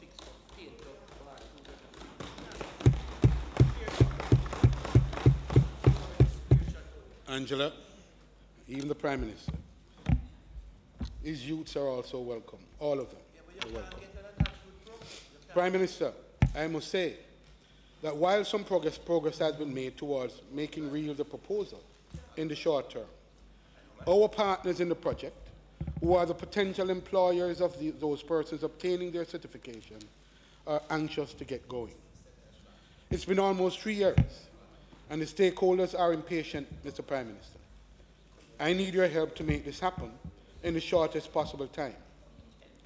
This is crucial, given the recent move of the Hart Trust NTA, which shares responsibility with the Maritime University for the Workforce College implementation, to the Ministry of Economic Growth and Job Creation under your immediate direction. Additionally, Mr. Speaker, with the deficiencies that the UDC already highlighted, the opposition is concerned about its technical capacity to review, evaluate and monitor the plans, programs and projects we anticipate will be presented to the Special Economic Zone Authority for its determination on SEZ qualification, among other things. Mr. Speaker, at a potential investment of some $6 billion in the bauxite alumina sector, with plans to move up the supply and value chain, the Gisco Industrial Park project is the earliest manifestation of the scale and scope of investments possible under the Logistics Hub Initiative.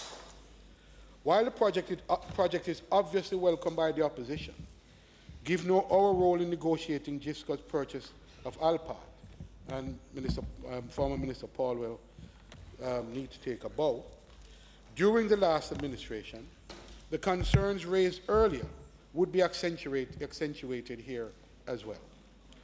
The likely impact of such a project on the nearby towns in St. Elizabeth and adjoining parishes such as Manchester and Westmoreland cannot be underestimated.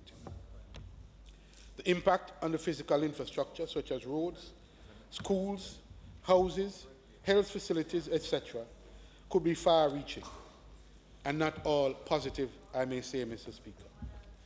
So is the likely demand for skilled workers in what is a high-skilled activity needing the most careful attention and management, and where the investor would be entitled to import skilled labor in the event of the severe shortage anticipated. Careful planning is needed here, Mr. Speaker, if we are to avoid some of the unintended consequences of this mega project. Mr. Speaker, the other large-scale projects contemplated or announced are Caymanas Special Economic Zone, the proposed third city, Bernard Lodge City, Aerotropolis at Vernon Field, downtown Kingston redevelopment, development of Eros Park, including the Parliament, the new Parliament, etc. These projects, Mr. Speaker, will singly and cumulatively impact an already broken system, stretching its capacity even more. The opposition is calling on the government to demonstrate its appreciation of the nature, scale, and scope of the problems affecting the planning system and the likely shortage of skill sets needed, even as we put together our own approach to dealing with this emergent issue. Mr. Speaker, we have demonstrated here that it is not just simply the number and scale of investments, but its likely impact on the sustainability of the projects and the human, social, and environmental costs associated with their implementation. We have only to learn the lessons from the so-called Spanish invasion of the tourism sector, in which large-scale investments were made, and along with the increased employments also came the squatter settlements in Montego Bay and Ocho Rios, as housing for the workers was not planned for nor developed. This is yet another reminder, Mr. Speaker,